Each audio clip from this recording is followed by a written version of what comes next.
Hi everyone, it's Norman Kochnick here for Eyes on Cricket.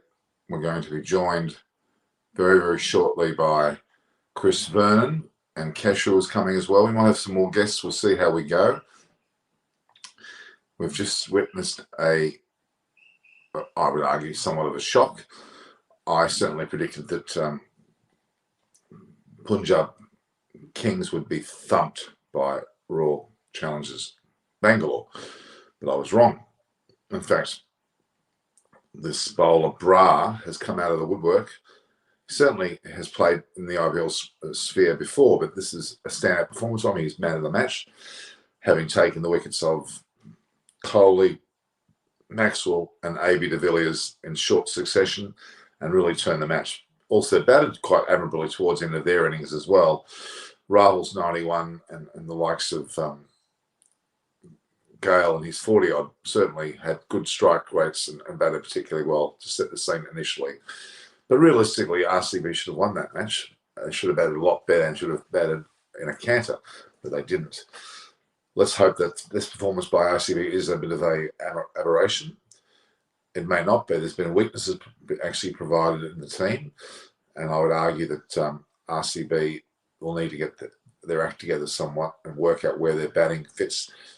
Patadar, even though he batted okay, certainly wasn't the answer at 3. We're joined by Chris Vernon. How are you, Chris? Yeah, good, thank you. Your hair's not perfect today. You should be wearing a hat. Isn't it? Oh, it's fine. I'm just stirring. I'm only joking. I'm glad you're back in that room. I like the room you're in. I like this room. It's a better room for you. It brings back a memory of the early days.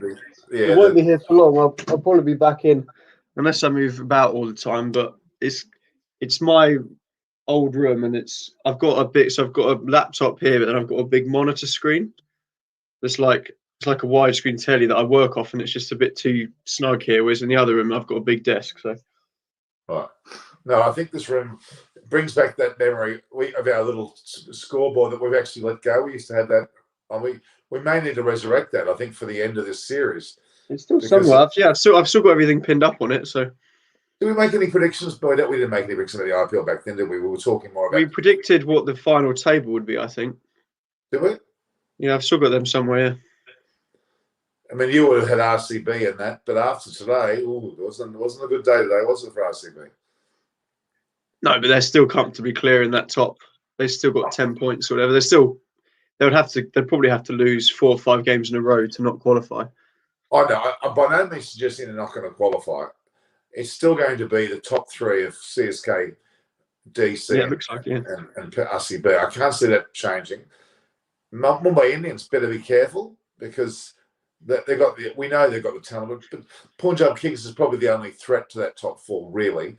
I can't see SRH or KKR getting up now. Why? Because of their mental state. There's a fair degree of disarray there. It's going to take a lot to turn that. But Rajasthan Royals, we know, are not there. But today's match, it turned on that one performance in somewhat. I mean, Rahul and Gale, your favourite Gale. Gale steps up now. Gale's experience comes to the fore, doesn't it? He knows what he's doing. He's a great player. But that bowler, that Harpreet Brar, what did you know about him? Nothing. It's his first game, isn't it? First 3 wickets in the IPL, Kohli, Maxwell, de Villiers. Unbelievable. Fair play. Yeah. And got 25 off in a hell of a hurry at the end there as well, having hit 2 sixes. Yeah. But he's apparently been there or thereabouts. He's not completely unknown, but these 3 were taken aback by him. I think with those sorts of players, they're known to the Indian. It's like me talking about young county cricketers doing well. Like the Indian guys have no clue who, like That's someone true. Who scored 100 for Middlesex today is, but because they're more likely to know these guys because they obviously live there and follow the domestic comp, isn't it? So it's funny how David Gravely the other day, he saw me with this MCC hat and he said he hates the hat. So that's showing some Middlesex. Not that MCC's Middlesex, are they? They're not Middlesex. In fact, they play at Lords, but it's not. It's not it's not Middlesex Cricket Club, it's the Marylebone. So yeah, they're different. Yeah. But it's intriguing. He had a deep hatred of that hat. We're going to be joined by Keshav in a minute as well, but we've certainly woken ourselves up by this match, because I predicted a thumping after seeing what Delhi Capitals did yesterday and what Mumbai Indians did yesterday. I expected RCB to take suit and thump opposition today, but they didn't do it, did they? No, I don't think there's much to worry about. RCB, they're still in pretty good shape. So, but then but we must look at this match first. We've got to take into context the dismissals of those three great bats you just mentioned set the scene and made it very difficult for RCB to recover. What did you think of the bowling of RCB though? I think that Harshal Patel has ridden his luck and done quite well, but I don't think he's a long-term replacement. I think that there's still a bowler light in there, and obviously with Zampa going home, I think that's a bit of a shame for them. But they've got Jameson only bowled 3 overs, Shabazz Ahmed only bowled 2 overs. So yeah, I mean it's still their weak spot, isn't it? And their number 3 spot as well. They might take a view that De Villiers needs to go up the order to 3 or something. So we'll have to wait and see. You look so sprightly, whereas I'm on my last legs at 4:52 a.m. in the morning. I said an hour max for me, if that's all right. I've had a long week and I've got cricket tomorrow. So. But I mean, after what you went through with the test series in particular, some of the matches where you had to start at 3:30, I now understand full well what you're talking about. But I've done it 25, 26 days in a row now. Just imagine that. It's not a 5-day test. I wouldn't be able to do that. Well, I'm in this twilight zone about getting close to halfway, and I have to see the other end yet. It's going to be interesting. All right, I have to introduce something, and you've seen it in my social media, but the mug. The mug. You're going to send me one? I've got one ready to send you. So, have you given me your address? No, but I can do. Can you send me a hat too? I got. Okay, so I actually think I've done very well there. I know it's me, but I've got. How many of those? How many of the mugs do you have? At the moment, I've got about 10, but I'm going to. If you send me a couple, I'll be able to see Munchie, and I could drop one into him without telling him. He'd love that. All right, I'll do that. So I've got a box set up. I'll send you that box. Just give me an address. But if you look at it carefully, I think it's quite nifty. Yeah, it's smart. Yeah, yeah, Munchie will love that. I've got the logo 3 times as well. Yeah, but I have a bit of a shock. I have a cap that I've put together, and I can't show it physically yet. I've modeled it on the MCC hat, the same actual physical hat, right? The logo is even the same colours, but the stumps are to one side, and you've got eyes on cricket as well below. It's done really in a spiff MCC style hat, I'm calling it. I've actually modelled it on this hat, so that's coming. The shirts are going to be better as well, so I've got that happening. The first run, which you've seen, are pretty ordinary. I'm not very impressed with them. So that was my first hit out. It was a butcher's look, but they'll become memorable and very much rare sought after hats, because I'm not doing them again. So, but I'll send you the. I've just realised we've been live for 8 minutes. I thought we hadn't started yet. That's how long the week I've had. Yeah. Did you not realise? No, honestly, that's why I said about the mugs. But send me. I'll have a hat and a mug, or a couple of mugs for sure. No, I'm going to send it all to you. Don't worry, it's all coming. I'm going to get more. I'm going to get all sorts of things. This company called Embroid Me. I thought I had to go online to find these companies. Embroid Me are on the same street as at the other end of my street. There's this bloody shop sitting there called Embroid Me. I've driven past it 5,000 times, and I only just realised what it actually does. And the guy, you have to get an Aussie and a Pom hat as well. Okay, give me a design. You have to give me a design. Seriously. Okay. And if I'll have a think. We're not going to put Laurel and Hardy on there, though. We're not putting Laurel and Hardy. It would be funny. On a hat? It would be funny. But yeah, I'll have a think. Okay. I can get a mug done. I can get a mug like that for sure. That'd be funny. Yeah. Oh, here he is. Keshav here. we've got a bit of cool youthfulness here. I'm going to go in the middle. That's better. I like the reverse cap. You should try it as well. No, I won't look good wearing it. Do you want me to wear it? There's my cup. Did you see that? I saw it earlier in the day. Yes. Isn't it? It's such a simple thing. I got this within 2 days. Yeah. What a mug. I sent the order online. I got it within 2 days. So, Chris, you know Cash. You know each other. Yeah, we were on the other day. Yeah. Hello, mate. You're right. All right. Mr. CSK. You must be very smart today with RCB being thumped, Kesha. I actually saw it coming because... oh, rubbish you did. That's not true. That's garbage. Keshav's turning into you, Norman. I think the key to remember in this comp is that everyone could beat everyone, and there's no shocks. There's surprises or on form, but there's no shocks or there's no upsets because they're all on their day. They can all beat everyone, and as that's being proven, Rajasthan won. Sunrisers are been beaten, but they're gonna beat one of the big boys at some point because they're too good not to. So there's only surprises on form, but on paper with no form in the competition, they're all fairly even size, aren't they? Really, you look at some as slightly stronger on paper, but there's never an upset or a shock, is there? You can't say a side with KO Rahul, Chris Gale, and that bowling attack, that's a shock. It's just a surprise because of the form of RCB. But yeah, I mean, it definitely is not something that we Ashok Datani, but Punjab is the black swan. What do you mean the black swan? Are we going to call it the Black Swan 11? That may be a bit prejudiced. The Black Swan is actually, that's a good point. Black Swan usually means the one that stands out that you least expect to do well, the least attractive swan, but still is the most popular or maybe even successful. I guess that's what it means, doesn't it? I've said from the start that I thought that Punjab could get close to that top 4 if they just found out their bowling attack, and if they keep clicking. And it looks like that the 4th slot is going to be highly contested by probably 4 sides. So there's every chance they can sneak in there if they just sort their. I mean, Nicholas Pooran's got to go. You've got the world's best batsman sat carrying the drinks with Nicholas Pooran not scoring any runs. So who's that? Who's the best batsman? Dawood Malan sat there watching. Of course.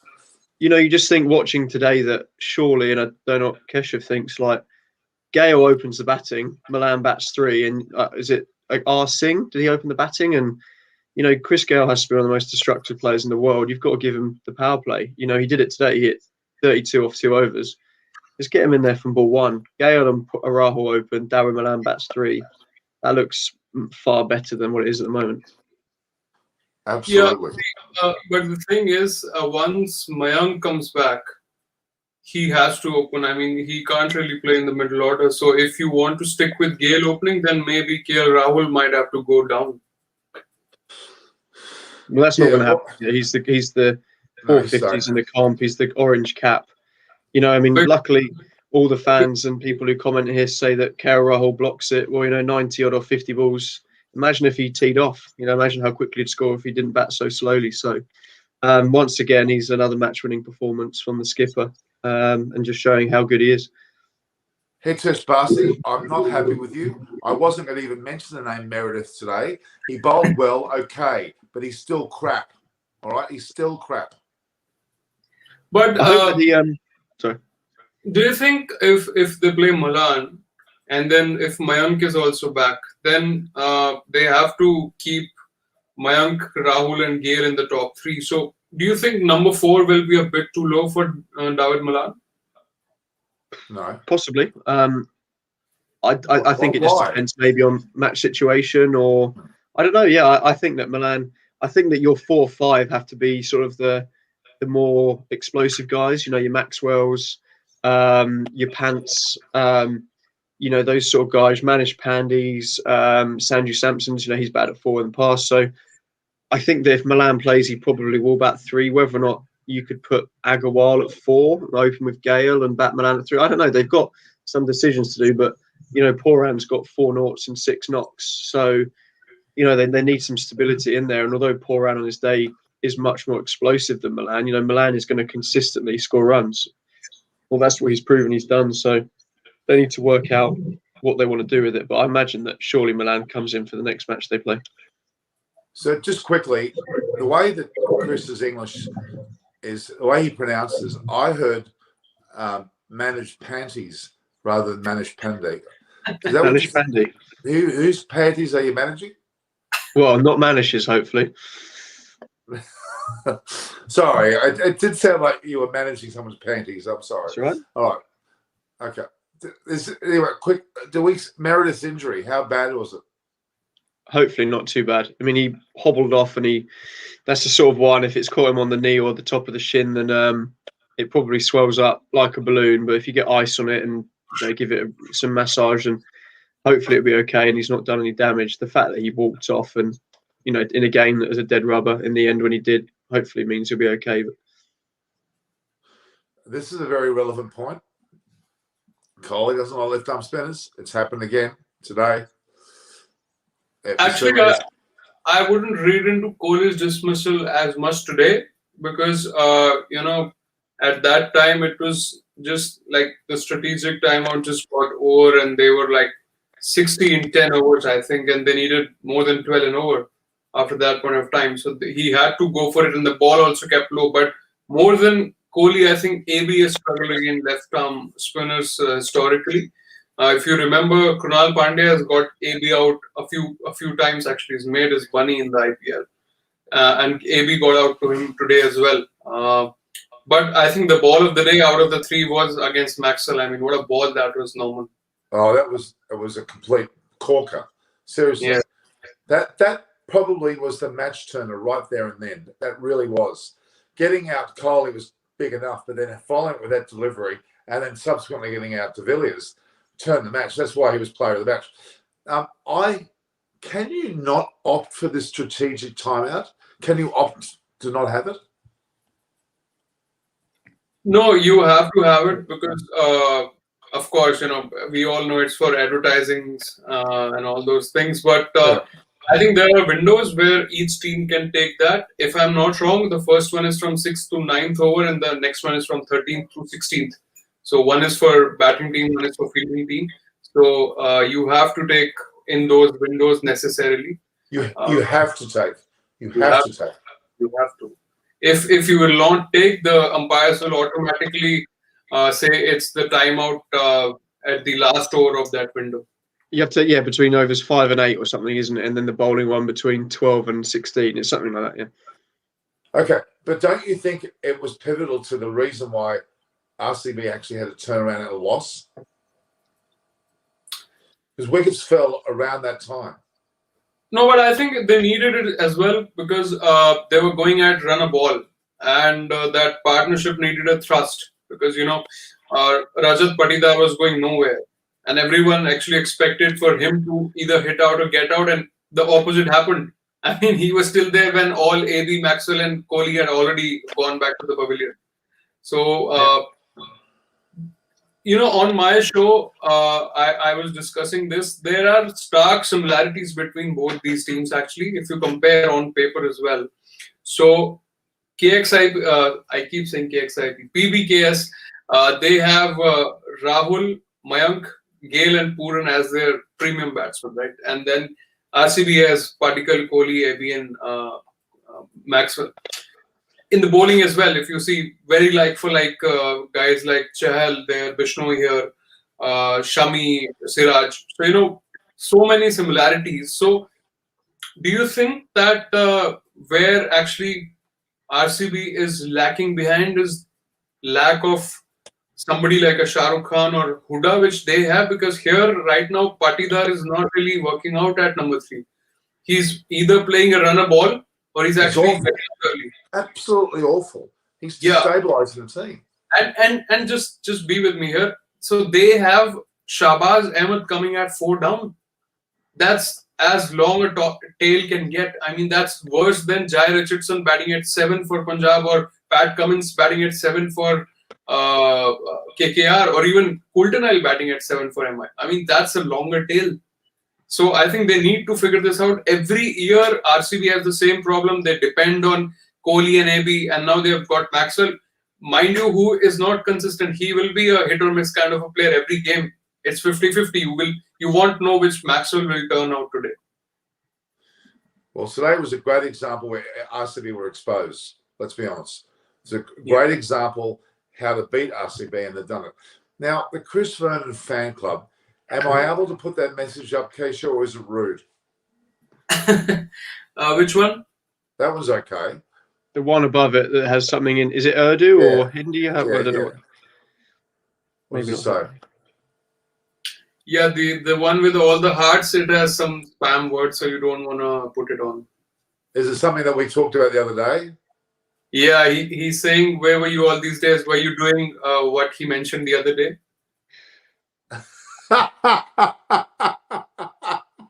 Oh, I'm turned off immediately. Oh, okay. Chris Vernon, where do you get this? That's not your dad, is it, by any chance? Does he speak a bit of what is it, Urdu or Hindi, or what is it? No. Oh, I'm hoping not. Definitely not. Okay. This is getting smutty this hour. Okay. Amrish Sinch.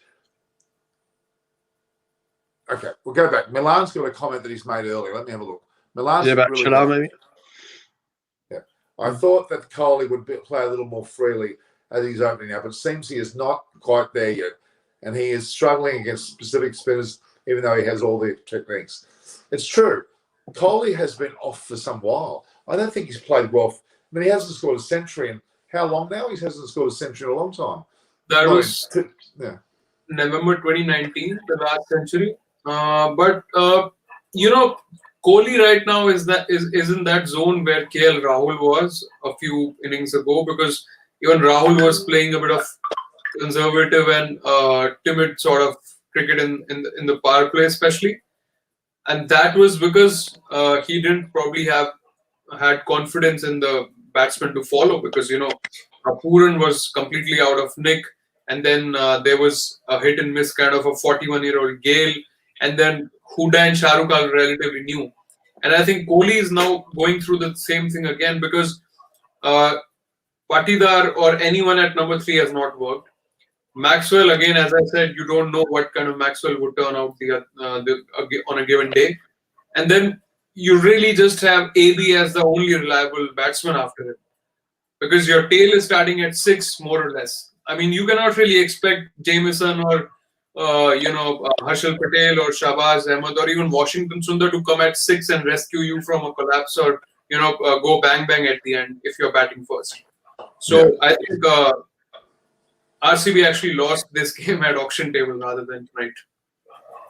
Yeah, but there's definitely he's been exposed to Russian Khan. We know that. Moeen Ali's had Kohli's measure on occasions too. We need to get Kohli in the next, I think, a bit more and play this at a bowl. Okay, Chris. Mm-hmm. I'll get Kesha to mention this. This Rohit Sadhana has passed away due to corona. What significance was he? He was a big name in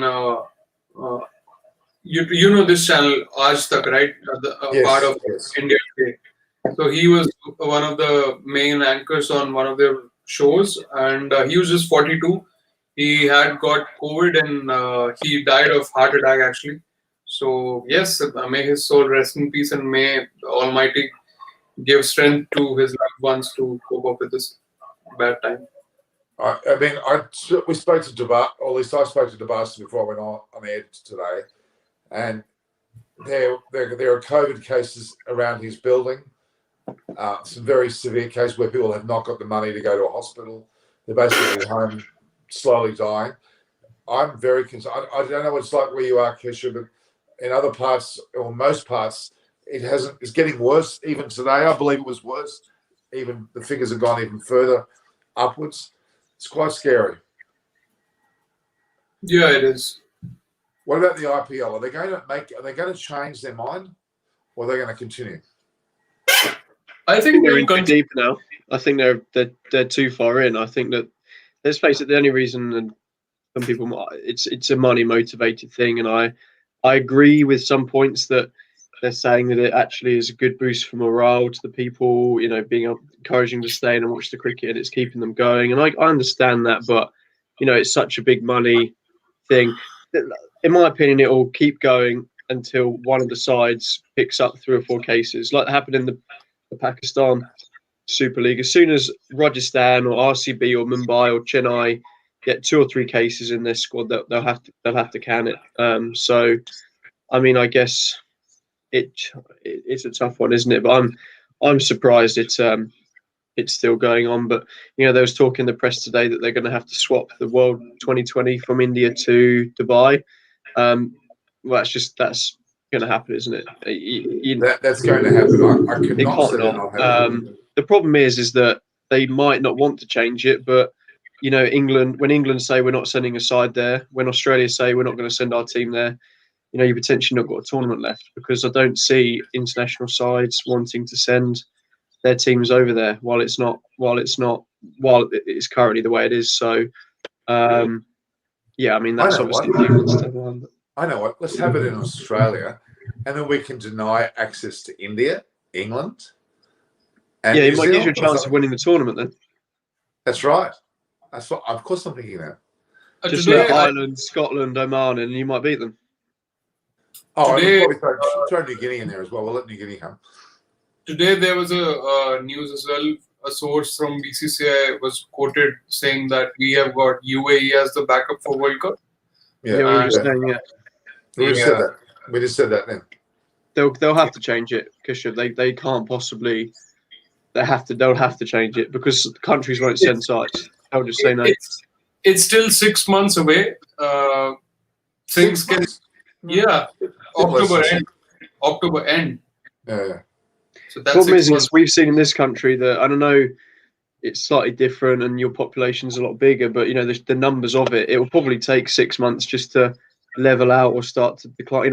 This country, we've had 6 months ago, the situation was really bad, and then by Jan or Feb, we were actually in a much more comfortable zone, and now things have peaked up yet again. So maybe 6 months down the line, if it's relatively better, then, because see, anyway, even if the situation is better, we would have still played without crowds. So, if they have a good bio bubble in place and all the hotels cleared out, only teams are staying there, then maybe it's possible. But it all comes down to how the players feel about traveling, and what, if they're paranoid or if they're concerned about, if they're anxious, then it's a different story. The problem is, Keshav, they can't, with the tournament like that, they can't say, well, we'll wait till 2 weeks before. They're going to have to make a decision probably 3 or 4 months before to order pitches for hotel, for all the admin that comes with it. So they're going to have to probably make a call by May, June time. And if the numbers are as bad as they are, they're just going to have to say, well, this is what's going to happen. They're not going to be able to say, let's give it to the week before and we'll make a decision then. Correct. So, like with the World Test Championship in this country, we made that decision 4 or 5 months ago. I think that if we made that decision now, they would probably play at Lords, because, I'm going to New Zealand, that we've entered into the ballot and members are allowed to go to Lords to watch the Test match. We're allowed spectators in stadiums now, but back when they made the decision, they didn't know. So that they'll have to make that months in advance, and at the moment you can't see them being able to do anything but change it. Yeah, exactly.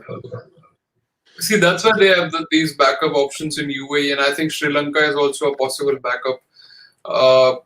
But the thing is, wherever they play, I mean, it won't make a lot of difference to BCCI, because they'll still have the rights, and if there won't be any crowds in India, then it's almost as same as playing away from India, because there would be no crowds here or there any which way. But can I get I don't understand, because this tournament was supposed to be originally played in Australia last year, correct? No, so this was always, the 21 was always in India. The 2020 was in Australia, which was then moved to 2022, which was a open window. Okay, so why don't they play in Australia? Australia are completely COVID-free at this stage. That's true, but the thing is, if India wanted 2022, they would have had that sort of arrangement with Australia last year. But I think India doesn't want that, because in 23 we have another 50 over World Cup in India. So I don't think they want to have back-to-back World Cup. I don't think they would want that. So they probably need a couple of years of gap in between. Anyway, the bottom line is, I'm just curious. I think if you were playing cricket in Australia now, you wouldn't even need to have a bubble. Isn't that remarkable? The team would not need a bubble, because we had several games, like admittedly rugby and other sports, where the MCG was literally full and the SCG had 40,000. There wasn't a mask in sight. It was quite incredible, actually. It's quite a remarkable situation over here. It's hard to believe. We are very lucky, and we're stopping Indian flights, I think, as of the 15th of May, if not earlier, where only any international flights that come into Australia go to Darwin and plonk themselves down. They go in this ridiculously remote detention centre where they're not near anybody, let alone, able to infect people. So we're quite over the top, but it's worked. All right, back to today's match. By the way, you didn't call Amanda today. It was RCB game. Amanda to join us. I think I'll be too late now, but I don't think so. I just had a word. She said she actually cried out a bit after RCB's loss. Does she want to come on? I don't know. I mean, she said she was crying, so she might not want to look as somebody who just cried out. Can you send her the link? I could, but if you send it, it'll be a bit better, isn't it? Okay, all right, hang on. I've got to check. I've just sent it to you before, didn't I, Chris? Hang on. How am I supposed to send it to Amanda? Who are the games tomorrow? The game tomorrow is Mumbai, Chennai. Is that right? Yeah, Exactly. the El Clasico of IPL, as they say. I mean, let's not get too carried away. That is an important match. It's going to. Who do you think is going to win that, though? Do you think Mumbai will get up or see? I mean, yeah, I don't ask you. It'd be CSK. Where is it being played? At Delhi. Yeah. Yeah. I think Mumbai will win. I think Mumbai will start to come good again. I think that's how they usually. Chennai have been in impressive form. I don't think they can sustain it.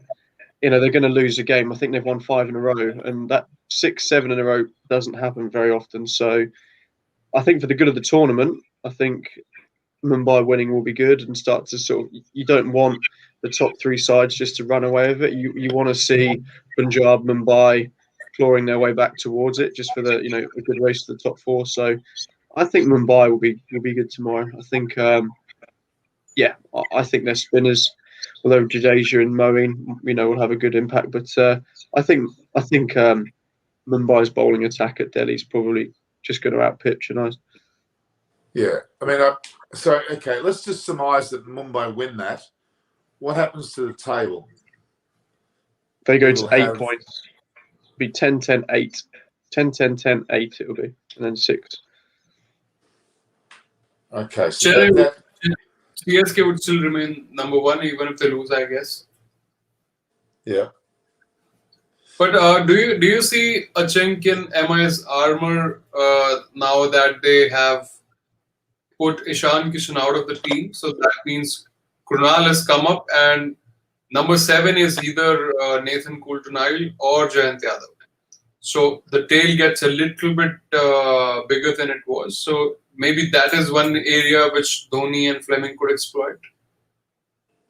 Yeah, you just got to get through the top 5, though, haven't you? 5 or 6, I guess.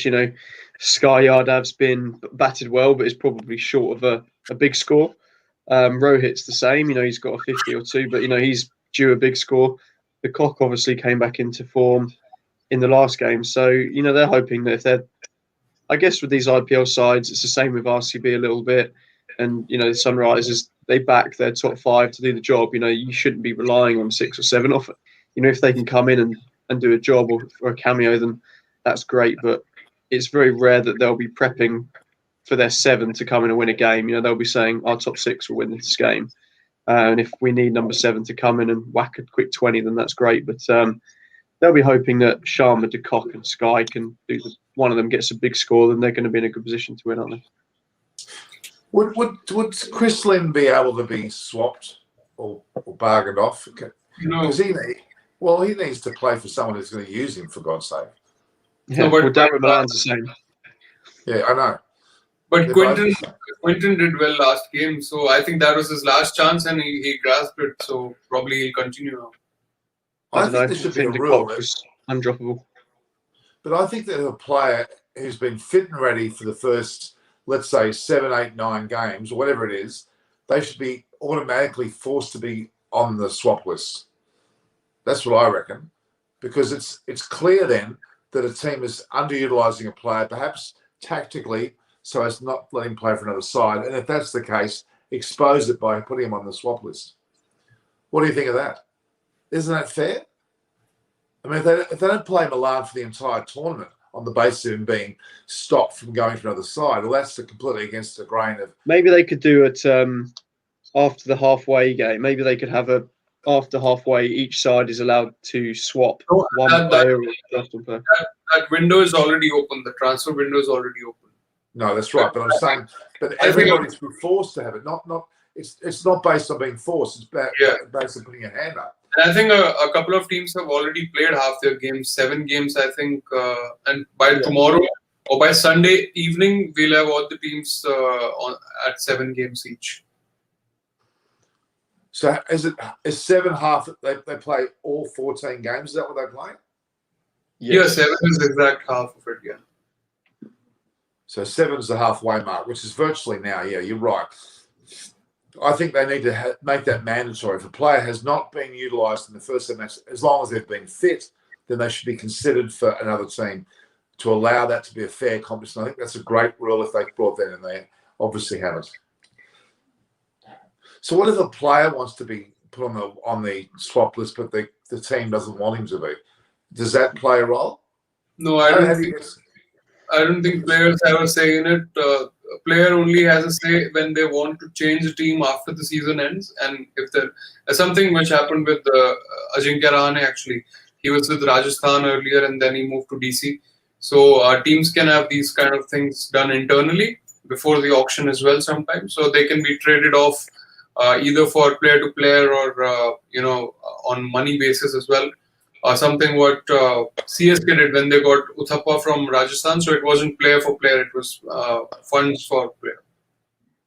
So they paid for him. Yeah. So that gets added to your purse in the auction. All right. So what if Milan doesn't play literally in the next match? Well, if I were him, I'd probably want to go somewhere else. RCB would have him. That would solve their number 3 problems, wouldn't it?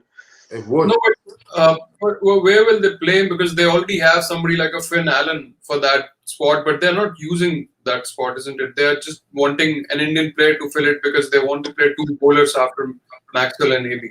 So right now they're playing Jameson and who's the 4th one? Daniel Sams. But you could, you could easily, especially as the tournament goes on, I'd be getting rid of Daniel Sams and bringing Washington Sundar back in, and you could bat Milan at 3, and you've got Shabazz Ahmed, who's not bowled much either. So you've got plenty of bowling options there. But I'm just saying that sides would utilise him. He'd get into probably nearly all the teams at the moment. Howard Malan can get into Rajasthan easily. I mean, they signed Rassi Vander Dusen for that top order itself. So there is space for him in Rajasthan as well. RCB would have him at number 3 without a doubt, wouldn't he? But they've got no number 3 at the moment. They've used 4 or 5 different ones. It's quite clear that AB either wants to bat at 5 or the coaches have told him that he's going to bat at 5. Actually, today after the game, Kevin Peterson actually asked Virat Kohli, why is AB or Maxwell not batting at 3? So he said that the team composition is such that we want them to be at 4 and 5, so that gives a bit of depth to our batting. So he also said that Rajat Patidar has looked good in nets and his domestic record is also good. So we are trying him at 3. We are giving him all the freedom in the world, but I mean, if it's not translating into results. There was a comment earlier on in this chat who actually told me about the stats that Shahbaz Ahmed has. They said he has a batting average of 36. But that doesn't matter. I mean, what you're doing in domestic and what you do in IPL or Exactly. It's not translatable. It's actually wrong. It's really, I want to see that stat occur at this level, not at that level. And I'm a bit annoyed about that because I'm hearing El Pedico play well domestically.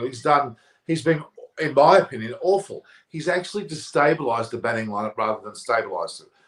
Batting is all about partnerships. Batting is all about partnerships. And every time he bats, the other batsman is out of sync with them. Even their running's not great. There's a hesitancy. I wouldn't have him aside. I think they need to bite the bullet. And Kevin Peterson's right. Kevin Peterson's a very astute player. He knows what he's talking about. I agree with him wholeheartedly. He asks difficult questions which actually Indian commentators don't ask. They hesitate to ask that to Kohli. And I was so glad that he asked him that question. Because, see, if I have to give an example, an Australian example would be Mitch Marsh. His domestic numbers could be great, but he has done nothing on international level or maybe BBL as well. If you have great to example. Great example. I mean, if you want to take an example for England, I mean, Tom Curran, he might have good domestic numbers, but every time he plays for England or a franchisee in BBL or IPL, he leaks runs like anything. So, you don't really just go with the numbers or stats from domestic. I was a little bit shocked with Riley Meredith. I thought he bowled okay. I've been bagging him, and I think rightfully so. I still think that in the long term he'll be an expensive proposition, and even though he's faster, once you get used to him, he's easy, mate. Really, he's not skillful enough to use his pace cleverly. All right, Chris, we've got lots of comments here. But the thing is, Norman, Meredith played earlier games at Wankhede, which was actually a batting paradise. I mean, it's the best wicket in India to bat on. And it's also the pitch where actually Harshal Patel went for a lot of runs. If you remember, that 37 runs over was at Wankhede. So even if your purple cap holder, who did well in Chepauk, which was actually more of a bowling pitch, if he's also leaking runs at Wankhede, then Meredith, who's it's his first IPL season, you don't expect him to do well straight away. But now at Ahmedabad, which is actually a much more sporting pitch, he started well today, I think. So let's not judge. I don't accept the excuse that you can get paid millions and you're not quite ready to play or you're not quite experienced there. Well, then why the hell is he getting paid that much money? No, that's not the excuse I'm giving. I'm just saying the pitches he played on earlier, Wankhede pitch, there even Harshal Patel went for runs, who's got the purple cap. And if you look, hang on, his bowling on that pitch was not based on the pitch. He didn't even land it on the pitch. He was bowling wides and full tosses. You can have jitters if you're paid this amount of money and it's your first season, everyone has got expectations, then you can still give the poor guy, you can cut him some slack that he might take a game or two. Hang on, but you said the poor guy. He's just made millions. You can't call him the poor guy. I'm sorry. Chris, back me up here. Stop looking at your text. No, it's a tricky one, isn't it? Because poor guy. What are you talking about? Poor guy? Poor guy because I don't care. Don't use the word poor. Someone who's got bloody millions to do stuff all. I don't think he means poor financially. I think he means poor. I don't care. Oh, duh. As if I didn't know what he meant. I don't care. I don't feel sorry for him. Oh, poor boy. He's been paid millions, and he didn't bowl that well. Give him a break. You're taking the word poor quite literally. I didn't mean. No, I'm not taking that. I don't feel sorry for him in any stretch of the imagination. He shouldn't be bloody well there. Go back home. Play bloody grade cricket for a while longer, you young. Okay, maybe wrong selection of word, but my point is, okay, for example, Jaydev Unadkat, in one season, he was sold for 50 lakhs and he was a purple cap holder. He got 28 wickets for Pune. Next season, he goes for 12 crores and poor guy goes for X amount of runs. He is the worst economy in that IPL. So I'm just saying that expectations after you go for this much price, the spotlight is on you. So you can be anxious for a game or two, but then how you make a comeback, that's what counts. And I think Meredith made a good comeback today. He's only a youngster, isn't he? Like, they're learning on the job, these guys. He's probably never played in India before, different pitches. So they're paying 20 cents. Paying 20 cents to see how he plays. Yeah, but there's a premium on these big fast bowlers, and they've proven that these guys are the ones that win you the tournaments. Your Rabadas, your Norkias, your Bumrahs, your Trent Bolts. They're the guys at the end that end up taking all the wickets. So if they can, they'll probably retain him. And if he comes good next year because he's had a year, then they'll see that as a good investment, won't they? That it's not I don't think they see it as a short fix paying this money. So You know, I don't. I'm not supposed to talking about that. I'm talking about he himself. I'm just okay. All right. I'm not happy with his selection. He doesn't. Another example could be like Pat Cummins went for 15 crores last season, and the first game he played for KKR, he went for 54 runs in his 4 overs. But then he made a comeback. You know, once he got a hang of it, he made a. Pat Cummins has played for Australia by that stage for a number of games. It wasn't like he was a complete. Meredith has not played anything at that level at all. That's what. Then if you go by that, you should actually give him a bit of leeway then, because he has not played for Australia. He's a young kid on the block. He's a new kid on the block. He can't really come straight away and perform. I mean, he will take a bit of time, isn't it? I'm gonna be on his back for a while. I'm not getting off his back. Trust me. All right, Chris, your English contingent. Where are they at the moment? Who we got? We've got Ben Stokes at home. We got Josh Archer at home. Yep. We've got good old Josh Butler. He's got his family with him, so he feels home anyway. Bairstow's probably the standout, in my opinion. He looks particularly good this IPL. Bairstow, Mo and Ali, Sam Curran, they've certainly done well. Chris Jordan did well today. You know, obviously he's a.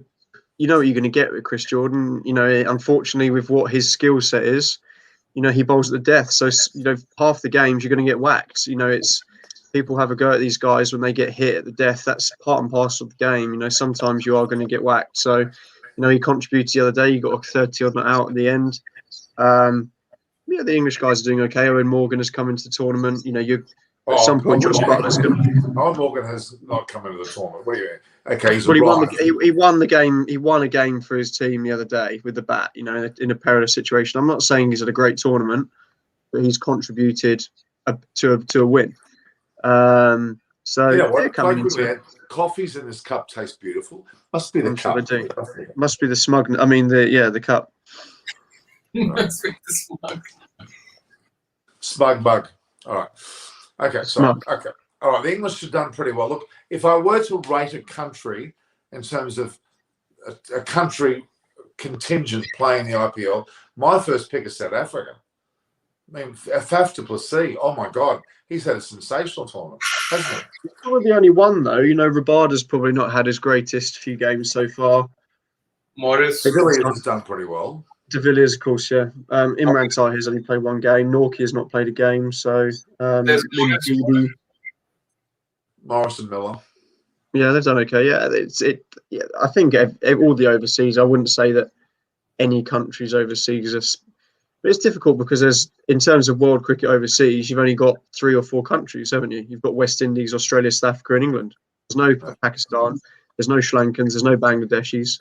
Afghanistan, of course, Rashid Khan. Yeah, so there's only 3 countries that are severely represented, aren't they? There is Bangladeshi representatives as well. There is Mustafi Shakib as well. And New Zealand, I think Kane Williamson played a gem of a knock on the other. Yeah. And Jamison, has been okay. Not today, he wasn't. But what do you say about? What do you have to say about Harshal Patel? I mean, today also he went for so many runs. So, have people decoded him, or was it just the assistance in the pitch at Chepauk where he did well, and now he's leaking runs? Yeah, I think that he will. I think that he's done very well, and you know, if you look at his IPL career, you know, his numbers are ridiculously bloated this year. So, I think that as you go on the flatter decks or back, I don't see him taking loads and loads of wickets. I think that he's been riding a heater as in some, he's been riding a wave, and I think that as the pitches get better, then he'll, I think that 4 overs for 50 will be a lot closer than 4 overs 3 for 20 or whatever he has been in a few games. So I think that RCB have cashed in enough so far, but I wouldn't be expecting that to continue to that level. 17 wickets in 6 games is ridiculous. That's madness. If you just look at bowling, I think Siraj is bowling better than Harshal right now. Actually, if you look at it.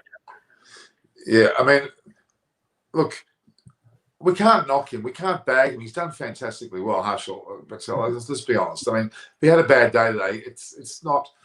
But those bad days have come thrice now, and couple of times in a losing cause against CSK and now against Punjab. Yeah. Okay, this comment I think Norman probably wouldn't like. Sri Lanka minnow team with only coaches and no players. Well, they've got one corrupt coach, but I won't mention his name. Very corrupt coach. But anyway, they got rid of what was his name? Zoizo Soizo, the player for 6 years. He was corrupt. Good old Jai Surya got away with murder. He actually was found to be betting and carrying on and taking all sorts of bribes and all sorts of carrying. He's still in there. I don't get it. How come Chris is sleepy at this hour? Isn't it like 8:30 in England?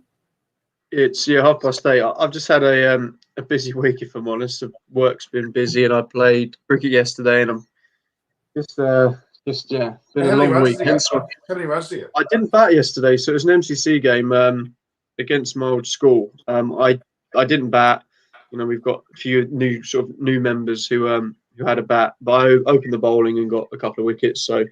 But we'll be playing tomorrow, and I'll be batting tomorrow. It's our last pre-season friendly before the league starts next Saturday. So I'm looking forward to it. Which is live streamed, isn't it? Live streamed. Yeah, all of our home games will be live streamed. I don't know if you saw I sent you the highlights from last week. Of course I saw. I watch everything you do. Yeah. So it's not going to be at that ground. It's going to be on the Vine, the main ground. But that's just had the whole. So over the winter, they relayed the whole outfield. They dug it all up, reseeded it, and the whole ground apart from the square. So that's only been opened recently. But yeah, all home games. So next Saturday there will be a live stream of me getting a duck, no doubt. Well, I certainly will post that one if you don't mind. I mean, the 73, whatever it was, that was a bit boring. You were playing too many good shots there. It was getting boring. More lucky, I think. You know that Chris played at Lords. You know all about that, don't you? Did you see the video of Chris play? I actually didn't until now. I didn't know that he played league cricket. But he played at Lords. He played at Lords early on, and we got the whole footage there in the video. Go back through my video catalogue, you'll find it. And also, he plays for some team which I think they make wine, Seven Oaks Vine or something. Yeah. Have you heard of Seven Oaks Vine? He wouldn't have. I doubt he would have heard of it. Let him answer. I don't drink at all. I never. It's not drink. one. He doesn't have that 7 Oaks Vine because it's not. That's not Norman's being silly. So in our league, 2 years ago, the last main league season we had, the side that won it, Stuart Binney was there overseas. So that's that's the sort of level. Our overseas captains has captained his state side in South Africa. Mohammed Ashraful was overseas a few years ago, so it's a good. You see the odd international cricketer rocks out as an overseas, or good first class cricketer. So. But they were shaking in their boots. The MCC, not 7 Oaks Vine. MCC was shaking their boots when they played a very, very fit and healthy SCG 11 team. Some of the best players in the world play for the SCG 11 team. And then they lost still, and they still lost. Well, we gave it to you because we thought you were feeling sorry for it. So did you know that occasionally we played MCC versus SCG 11? I represent the SCG 11 admirably. My running between the wickets was impeccable. Very much Arjuna Ranatunga like. Fantastic running.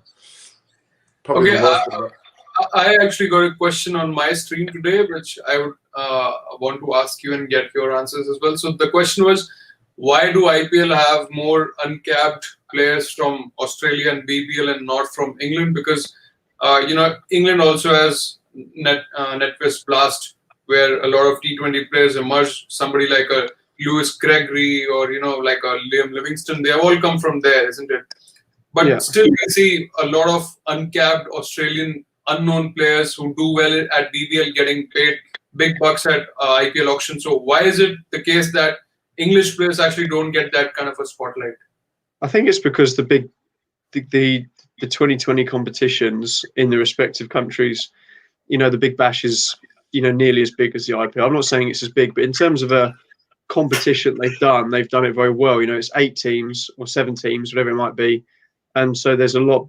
All the players are condensed into sort of 6 teams, you know, from the States, whereas in England there's 18 sides, so there's a lot more players playing, and I think that it isn't as well sort of marketed or broadcasted, or, you know, the standard probably isn't as good as the Big Bash. So, you know, it's a lot. If you're doing well in the Big Bash, you stand out a lot more than if you're doing well in the English domestic game, I think. So I would imagine. At the same time, the BBL has dropped its quality, I believe. I think it has. This season was a very ordinary season. Most people watching felt we lacked something in the competition, to be honest. Certain players played very well. Liam Livingston, for example, played very well from England. But in general, there was something lacking in the teams. And we always judge it by the Sydney Sixers and Sydney Thunder, and they were pretty lackluster, to be honest. So, yeah, I think the IPL is still a class above. But just on that, I mean, since IPL teams they all have scouts all over the world looking for players. So, is it just that reason that BBL is it has got more eyeballs and it's better broadcasted, or maybe the T20 talent that BBL gives you, maybe you know, NetWest Plus is not giving that much of a talent? It's the timing of the BBL as well. The BBL is generally just before the IPL, relatively close. So that's a significant factor. The English versions of it are generally, in fact, after. So the order of events doesn't. Do you think the 100 would change things a bit? Maybe 100 would get more eyeballs on the players, so they might get selected for IPL. Chris, what do you think of that? I think the first year of the 100 is going to be just see how it goes. You know, it's a completely different format. I think that if it's a relative success in this country, then that's obviously brilliant. But I don't see it affecting.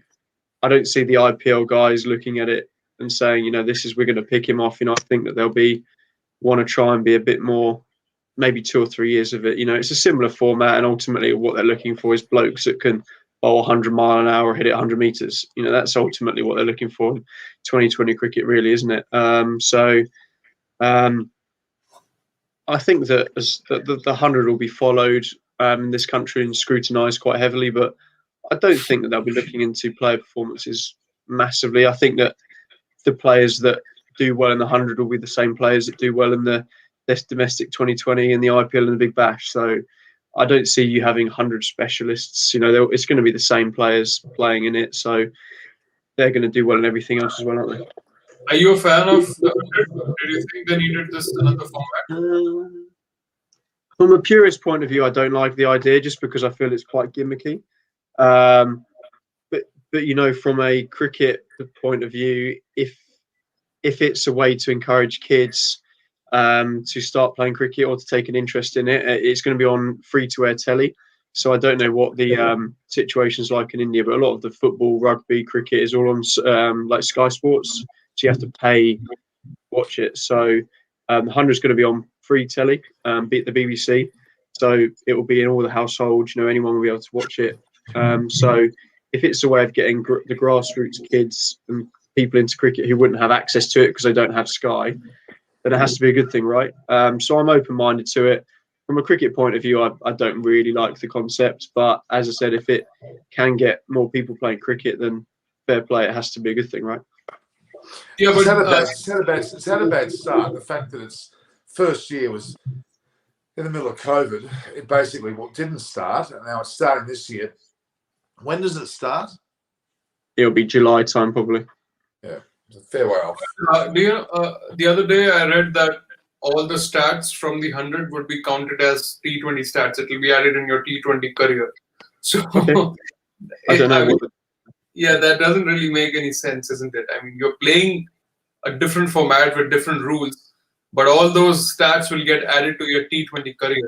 Not you won't be having a different 100 career. Like, you know, with IPL, they show IPL stats.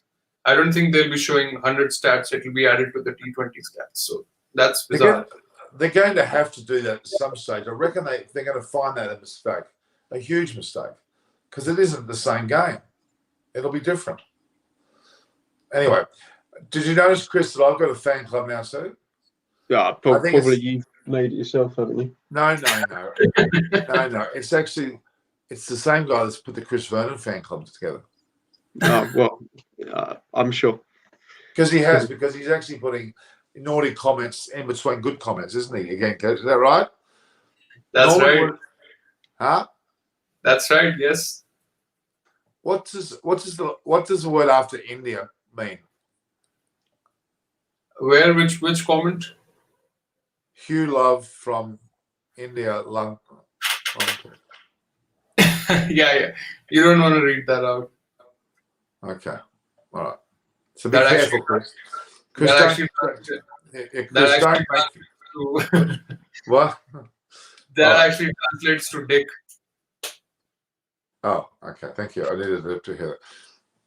So Afghanistan had 4 players. Who were the 4? Rashid Khan's one. Who were the others? Lamin Shani. No. He's from Nepal.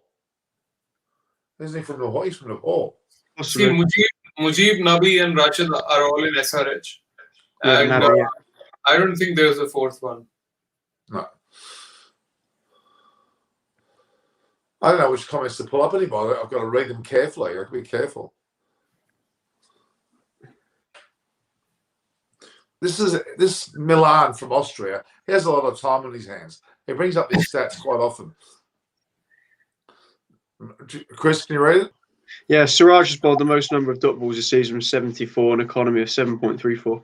One improvement he's made the last few months. He's significant, isn't he?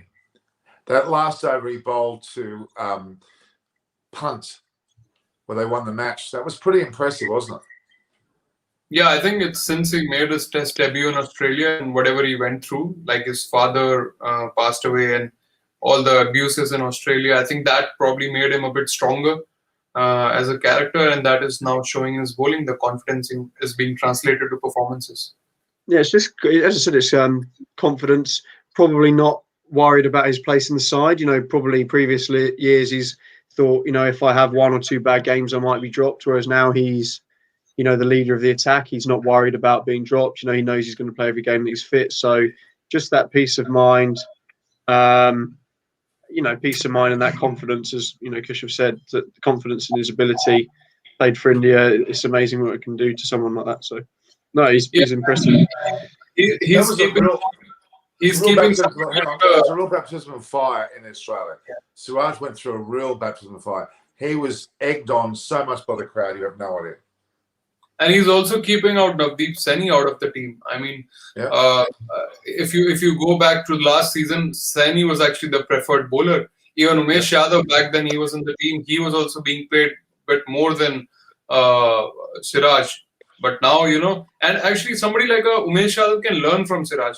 Umesh Yadav, time and again, every year he comes, and he leaks a lot of runs. His economy is always more than 9 or something. But Siraj, within 1 season, he has shown this kind of improvement. Okay, so we have something about Puran's Ducks. He shouldn't be in there. I think we talked about it, isn't it? Yeah, we did.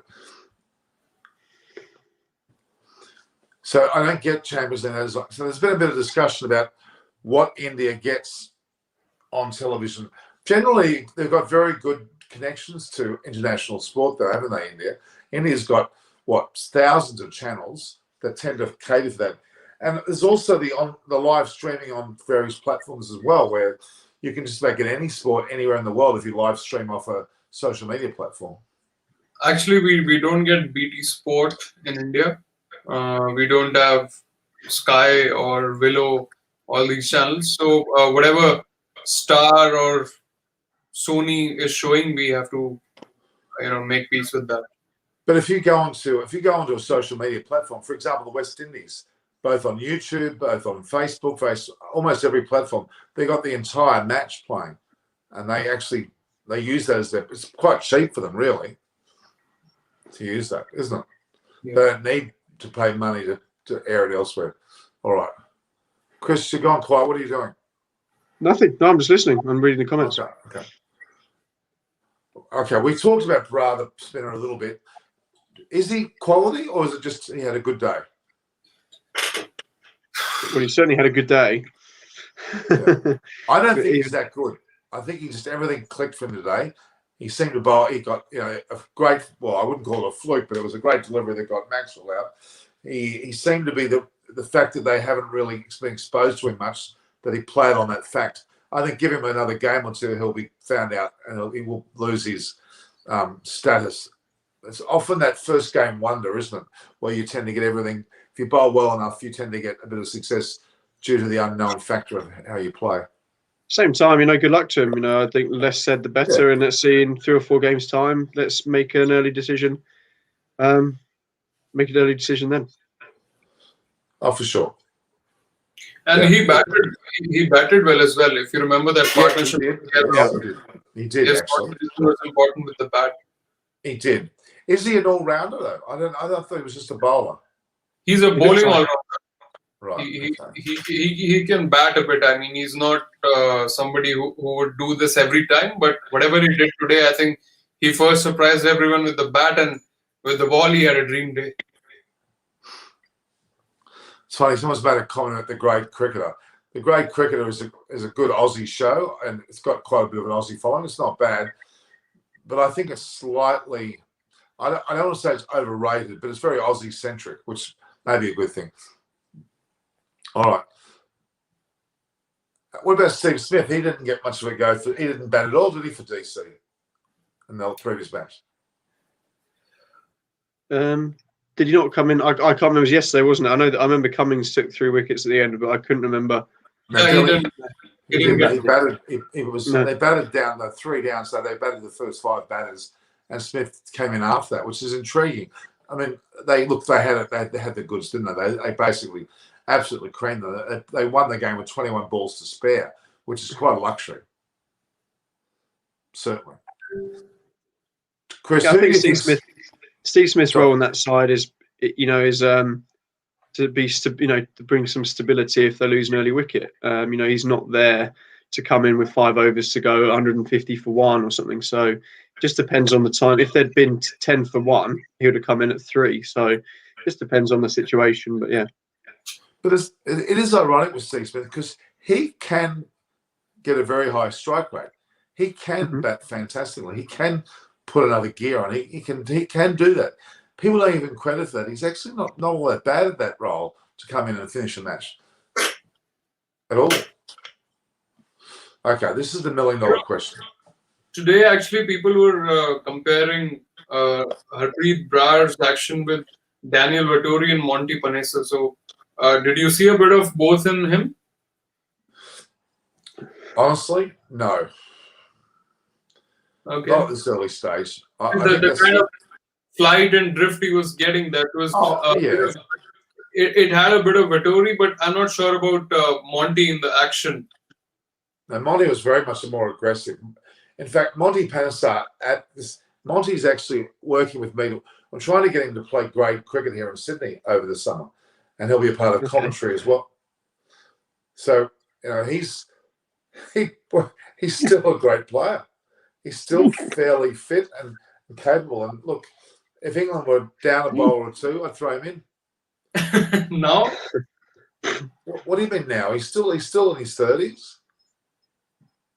But see, even a 39-year-old will be in 30s. But is he even playing county? I don't know offhand if he's playing county, but he wants to play grade here in Sydney. He's not playing anything, I don't think, no. Not that I'm aware. Well, he played for Legends game, and he's talking about he got Tendulkar and Yuvraj Singh out and played very well. He's a spin bowler, for God's sake. There's not really an age relationship, is there? Brad Hogg played till he was 49 or something, didn't he? Brad Hogg's just turned 50. He played till 49? Brad Hogg? He played 49. When did he stop? He stopped a couple of years ago. Okay. Well, Google his last IPL match. He was well into his mid-40s then. Quite remarkable, actually. Brad Hogg played very, very late. I mean, of course you're going to play IPL if you're in your late 40s for the money, if nothing else. Can I just say, Bilal Studio, I've read that, I had to read it twice. Nokia, I've just realised who he's talking about. I was trying to work out. I was like, is Nokia a young Indian coming through, sort of uncapped player? But no, I think he's talking about the South African. So I apologise, Bilal. I know you.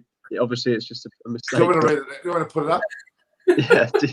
Do you think that Smith should be replaced by Rahane on that place and get Nokia? I assume the South African bowler, Nokia should play as a bowler. That'll be a better option and much stronger for Team DC. Yeah, I don't disagree with that. I think we've spoken about that before, but I think that Rahane and Smith are adding similar qualities. So they can actually think about dropping Stoinis as well if they can get Nokia in the team. Well, Stoinis has been very unpredictable at this stage. He hasn't played well at all. Stoinis, do you think he's an overrated cricketer? Yes. He can bat. I don't deny he can bat. On his day, he can bat, but it's not consistent. He's more into the partying. He loves to party with Zampa and Tom Curran, have his coffees and put his little, he wants to be in television, that's for sure. He hams things up. He'll probably end up having a career doing that. He's overrated. He's floating around the circuit. He's getting paid a lot of money. He's having the ball. Let's be honest. But do you rate him higher than Mitchell Marsh? No. No. I don't think in so. one-day cricket, in 2020 cricket, for sure. Well, I mean, more destructive player. He surprisingly has. I'm trying to think. Did he get a Cricket Australia contract this year? I don't think he did. And that's a pretty, The only notable innings which I remember from Stoinis was against New Zealand. I think he scored a 150 odd, which Australia still lost, but it was a great knock. That was once. Yeah, once. Yeah. After that knock, people were actually wanting him to be in the Test team as well. No, I would see Maxwell as a better proposition than Stoinis, but Maxwell's not getting a go. So Stoinis doesn't deserve to go. I really wish Maxwell would have been given a go in the Test team in the middle order more regularly than he was, because even though he would have had bad games, he would have played a lot of games somewhat like Stokes in terms of the importance of his batting. That's my opinion, but he didn't get an opportunity to play that out, which is a right now. I think Cameron Green has a warranted place at number 6 as the all-rounder in Test team. His bowling has been fairly pedestrian, despite being fast. He hasn't taken a wicket yet. I know that's not necessarily the end of the world, but if you come into a side as an all-rounder, you've got to take wickets, don't you? You just can't just bowl. So he's batting. He really, really, honestly is a batsman who can bowl, I think. Somebody like Shane Watson. Yeah, probably a bit like Shane Watson. The reality is that, he's not a Jack Cullis, that's for sure. But it is early. He's strapping. He's 6'8". He bats really, really, really well. He should bat upper order. He could easily bat upper order. He could easily be our long-term. Honestly, I reckon he could be even a number 3. You think? Labuschagne's there now, but Labuschagne may fall to 4, and then you might find that the likes of Cameron Green will be number 3. He's got that ability to bat really, really well and long. He gets big 150s. That's more than just an all-rounder in the true sense of the word.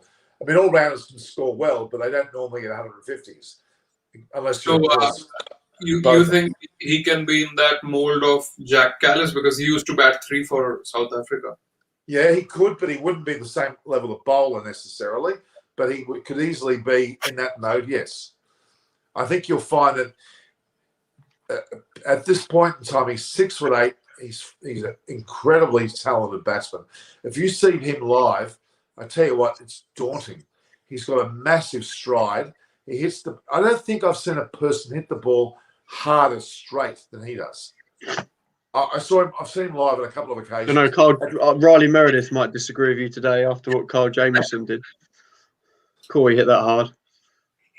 Jamieson is he's also 6'8" or something like that. He's 6'8" too. But I mean, Carl Jamieson's not a well. He can bat, yeah, but he's not this like that. But yeah, Carl Jamieson. Cameron Green wasn't even considered for the IPL, was he? What was the story there? Was he in No, I'm confused. No, he was not, because his name didn't come up. We were actually waiting here in India. We were looking whom he'll get picked with, but I don't think his name came up. Did he back out? Because Mark would also back out at the very end. I don't think he backed out. He's fully fit. There was nothing wrong with his fitness. So you think it would have been the opportune time to. I would have thought I'd pay millions for him. Yes. But is he a good T20 player? Has he got good stats? I don't know about his stats offhand, to be really honest with you. But he's worth a go. He's worth a go because of his all-round capability. You'd have him in the side because he can bowl 140, 145 clicks. He's not slow. He's very fast. In fact, he can bowl as fast as 150. But Norman, don't you think being a good all-rounder in red ball is a bit different than white ball requirements? Because if its T20 stats are not great, if his economy is high, then why would teams go for him? He's only what? How old is he? He's 18, 19 or something. He's extremely young. No. I don't think he's that young. Oh, how old is he? I'm pretty sure. Have a Google him, someone. I don't think he's young. Of course he's young. I would 21. think he's 21. Well, 21. 6. That's not 21. exactly it's not an adult in the true sense of the word, is it? I mean, Chris Verner's still 21, aren't you? To be fair to him, he averages 60 over almost 30 first-class games. You know, that's no. What are his T20 numbers, Chris? If you can give us that. Yeah, but the reality is he scores 60. He's trust me, I've seen him bat. When he decides to hit the ball, it's hit. Mm. So that's immediately enough of a requirement to play at that level. I'll tell you now. He's a freak. He's batting. I think his batting is good enough to see him as being one of our greats. I'll tell you now. Even in the early test matches he's played, he scored some very, very good knocks that came effortlessly. And, he's trying to get himself into gear. When he realises how good he is at that level, he scored some massive centuries at state level. Massive. Really massive. Would you say he's the next big thing in Australian cricket? As far as batting is concerned, yes. Handy bowler, but he's batting enormous. There's no one. I still rate Jason Sangha, who plays for New South Wales. He will be. If you see, have a Google Jason Sanga's batting technique. It is Lakshman-like, beautiful drives. He just hasn't had much luck lately. In the New South Wales versus Queensland final, he got 20 on. He played a pull shot, a ball he shouldn't have pulled. But up until that point, he was driving magnificently. How much does he average in first class? Jason Sangha? Yeah. Oh, it's up and down. The thing about Jason Sangha is he scored half a dozen centuries against touring sides at the peak. Right? England, Pakistan, Sri Lanka. He's played against the top teams already and scored centuries. Forget his state form. It's his ability to play. He averages 24.5 in first class cricket, Jason Sangha. No, so I certainly know not. It's not holding trees up. No, but if you see him play, you would give him the opportunity, I'll tell you. And he's a rambling Peterson boy too. So is Daniel Sams. So I'm biased. No, I'm not. All right. I'm going to head off in a sec, guys, if that's all right. It's getting that's all right, Chris. All right, Chris. Final comments on today's match. Chris. Disappointed in RCB as an RCB fan, but good to see Punjab winning again. I think I have a bit of a soft spot for Punjab, and I've said from the start, even after they lost a couple of games, that if they get it right, there's plenty of good players there to finish in that top four. So I think good for the competition that they won. Just to the IPL don't want four sides guaranteed to qualify with 15, 20 games to go. They want it to be really tight. So good to see them. Hopefully, if Mumbai win tomorrow, or they can start closing the gap on the top three, then it's going to be good for the competition, isn't it? But I think RCB, we know that what their weaknesses is. It's their fifth bowler in the number 3 slot, and that was exposed today. But so far, they've played 7 games and they've only lost twice. So, I don't think they'll be too worried, because they probably already know that that's what their weaknesses are. And so far, they've got away with it. So, I think that I don't think it's anything that they don't know already. All right, that's a good summary. Punjab's bowling has certainly started to look a bit more potent now with Shami, Bishnoi doing their job and Jordan for the death overs. And if Meredith continues to impress us and Norman, then I think Punjab will be having a handy bowling attack to defend totals at least. But with batting, I think they need to get somehow Malan in that side. If they get him, then he'll be that stability factor at 3 or 4. So then KL Rahul wouldn't have to figure out that game because he can then go out freely because he would know that even if I get out early, there is a Malan to do that role which I was actually having to do until now. Chris, this cup's coming your way, you and Bunchy. I might even get you one for David Graveney and Simon Willis as well. Okay. Simon sent me. Can I send them all to you? Can you dish them out from your end? Yeah, should be able to. Because how close are you to those guys in terms of distance? I'm not very close to Grav at all, but I can probably sort it out. I can probably post it. It'd be cheaper for me to do that, probably. Yeah, it's just better to put in one bulk thing across England and they'll go from there, all right? Yeah. So just send me the address, please. Yeah, we'll do. WhatsApp. Can I get you guys to make sure that you... One thing we lack sometimes, we talk a lot on the show, but we need to make comments in the commentary part of the... Not the live chat, but also the end comments. So you won't be able to do it until the show's off air. But if you wouldn't mind going back to it and just making comments, I think the people look for that and they do engage out because the live chat's visible, but not as visible as the comment section. So if you could do that for us. All right, Chris, you can say goodbye if you want. Cheers, guys. I'm going to head off. So good to see you, Keshav, and I'm sure we'll see you soon. Send the address. We'll do. Cheers, guys. Thanks, Chris. Ciao. See you, Chris. Great guy, Chris. Amazing guy. He's a quality cricketer, actually. Have you not seen there's about 3 or 4 videos I've uploaded on him. And I met Chris. He played for the MCC, hence the cap. He was the captain of the MCC side. He gave you the cap? Huh? Did he give you this cap? No, I got it from other means, but that's the cap though. It's probably I would argue this is the most prestigious baseball cap in cricket you'll ever get. This is pretty the quality of it. I'm actually creating caps of the same type with that'll be cricket stumps looking like that to one side with eyes very nicely written. So but Chris played for MCC. I played for the SCG11. It's a very prestigious match. We normally play at Lords every 4 years. They play at the SCG, MCG. So it's given high status. It's a very, esteemed, like 2 esteemed clubs from probably 2 of the top 3 clubs in the world, actually. MCC, SCG, probably MCG in Melbourne. And then you'd include Eden Gardens and Singapore Cricket Club or the Hong Kong Cricket Club right up there. They're very prestigious. Has Chris played for any county? Yep, Kent. Okay, like first 11 or second 11? I think it was second, but he could easily have played high if I don't think he gave it the same attention as he should have. He had his career to worry about as well. So he still has age on his side. He can still go on to play. He's 29.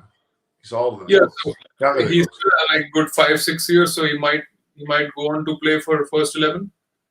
Yeah. I mean, he's played for this team called Seven Oaks Vine, which is one of the oldest cricket clubs in the world. It's very prestigious. A lot of prestige about what Chris plays for. So he's, it's a sought after thing. And to play it against the MCC is a huge deal. To play them at the nursery ground or on the main ground at Lords, you come to the ground, your team's up on the introductory sheet as you walk in. To get up there, it is like you got your Academy Awards or something. It's and I'm very privileged to have played at those events and very, very fortunate, as well as the SCG. I've played on the SCG about 20 or 30 times. MCG, various Indian grounds of note like Brabourne. We've had in Delhi, Wankhede, we've had a fair bit of coverage. And we're very lucky, very, very, very privileged, to be honest. Very lucky to play. And I played with, in his side, the MCC side, he had 2 or 3 IPL players, and I can't remember the names. They were not common names, but he's done very well. So, yeah, what was I going to say? I'll send you a cup too. You got to give me an address. When I get enough stocks in, I'll send up cups to everybody. Marnie John's asking us to bring a man on, so let's roast her together. Well, she just told me in a text that she has an exam. I think that's a bit of a cop-out. And Anisha's telling me about your conversations with her too, Kesh. You don't muck around, do you? You meet the people you meet them on screen. You're texting them within seconds, aren't you? You're a bit of a smoothie. Not seconds, but maybe a couple of hours later on. Yeah. Well, that's pretty quick, if you ask me. Well, I just thought that I could collaborate with them on my own channel as well. So, Anisha is going to do that? Maybe later on, because right now everyone's busy. She's here, she's at Sports Day. And then I had to ask you as well, but you are also busy with the extra time and now on your channel. So we will have to figure out a window for my channel maybe. It'll happen, don't worry. We're a community of people that do this. There's no such thing as rivalry at all. If you ever, not you, but generally, if you ever think that a channel rivals another, you're in trouble. Because I do a lot of different stuff on my channel. I mean, today a new podcast started on my channel, which is on cinema. So it's not that I'm doing just cricket on my channel. It's a different kind of a content which I'm providing. So why would I see anyone as my rival? No, I'm talking generally. I'm not talking specifically. I'm talking generally. I applaud everybody to do this because, to me, there's not enough of it out there. I think there are, forgetting views from it, the fact is we have enough people that will, especially in COVID times, this is a renaissance for this. You mentioned the word podcast. Would you call what we're doing today a podcast? No, it's not a podcast. It's a live stream. It's a live stream. What I did was we recorded it first and then I edited it out and then I posted it. So it wasn't live. But a podcast is traditionally just the verbal. Audio. Yeah, just audio, yeah. But people have started putting out video podcasts as well. Like if you see, Sky Sports releases a lot of podcasts on Spotify and iTunes, which has all these guys, Atherton and Mike Atherton and Nasir Hussain, Robert Key. But they also put the video version on YouTube of the same podcast. So, it can be both. Jared Kimber does it as well. On Spotify, if you type out Jared Kimber, his podcast will come out. And if you see his YouTube channel, recently he did with Brad Hodge. So it came out in video and podcast, both versions. Yeah. But what I'm getting at is, we could probably do what we're talking about here on a podcast. This could be translatable. Yeah. I mean, for sure, this doesn't need any changes. Well, I might occasionally have something that I do, like come close to the screen, but other than that, it's pretty much all podcast related. So, how much do you use humor on your channel? It depends on the guest as well, what kind of person they are. If they are humorous and they have a sense of humor, then we would. But otherwise, like today's discussion, which I did, it was on a very serious sort of a film, a recent film in Indian cinema. So there was no room for humor. So you have to adapt according to the needs. No, I get that. The girl you had on, who was she? That was a rather nice looking girl. What was her? Was she a movie star or what was she? She's a part-time actor and she also does casting. And she runs her own channel where she talks about cinema. So I found her through a mutual friend. So we all have formed a group where everyone is a cinema lover and we discuss different films. Are you talking about specifically Bollywood films, or are you talking about? No, we not just Bollywood. We talk about. We would rather talk about different languages films as well. Okay, what do you mean by different languages? Have you got a tap on it, or do you just anything? No, I mean by different language, I mean the different languages existing in India. We have got Bangla, we have got Malayalam, so and also English, of course. I mean that's also a different language other than Hindi, isn't it? So we'll be looking at interesting films which are actually underrated and people don't know much about. So we'll be hoping that by looking at our podcast, people might get inspired to watch that brilliant film. So how do you get on the podcast platform? How do you get on Spotify? Do you just do it yourself, or do you need to be? No, we need a mediator, a middleman, for getting our stuff on Spotify. Like I release my all songs on Spotify, so you need like a distributor or a label who could get your song there, and it's not free of cost. They would charge you as well, and they would be like 15 or 10% of the royalty as well. Right, and I mean the other platform is Netflix, where they can actually put something on Netflix as well. They can actually turn it into a documentary if it's a relevant topic. If it's not just simply, Netflix, but it's not a democratic platform where anyone can just put anything, because for Netflix you have to approach them, and then a lot of meetings would go through. Only if once your content is approved, and then you get the budget for it, and then you get it made. But see, for YouTube, anyone can put anything without cost. Well, that makes YouTube good. I think YouTube is good for that reason. It unearths talent that you don't expect. You unearth followings which you may or may not have ever expected to get, and I think that's relevant. For example, today's audience is a lot stronger overall because of the time slot being a weekend now almost, isn't it? So it's now, well, it's effectively Saturday, isn't it? So although Indian working conditions are a bit different, aren't they? You don't normally, or you do. I guess the normal job has a Saturday, Sunday scenario, don't they? But in some jobs it's every day, or there's no such thing as weekends. And see, right now, since we are in a lockdown, so mostly everyone is working from home. So the weekend and weekdays thing have probably the gap is not as much now, because people can still wake up a bit late and just log into their office laptops without getting ready, or without taking a shower maybe. So that way, and that's why I think this year, that's why they have double headers on a weekday. I mean, you're seeing double header on a Wednesday, Thursday, but when crowds used to be in the stadiums, they would only have it on a weekend. Well, I want your honest opinion. We're playing 60 matches, including the playoffs, which is apparently reduced from 76 or something. I can't remember. And with the onset of 9 or 10 teams, it could go well up over 80. So, is it too long? It's long, absolutely. I think 10 would be too long. 10 would be too long. If we have 9, then you are only increasing 16 games. 16 games means like there are 7 weeks of IPL. So if there are 7 weeks, then if you add an extra game every day in a week, so if you have another doubleheader, maybe Friday as a doubleheader, then you can still manage it in 7 weeks. But if you go to 10 teams, that means 94 games. So that's a bit too long. Yeah, that's way too many. It's way. I think, despite COVID and everything, this tournament has actually waned. It's waning. There's a certain dip happening now where viewers are dropping off. Even though people are crazy about cricket, you can't watch the same tournament every day for 60 days.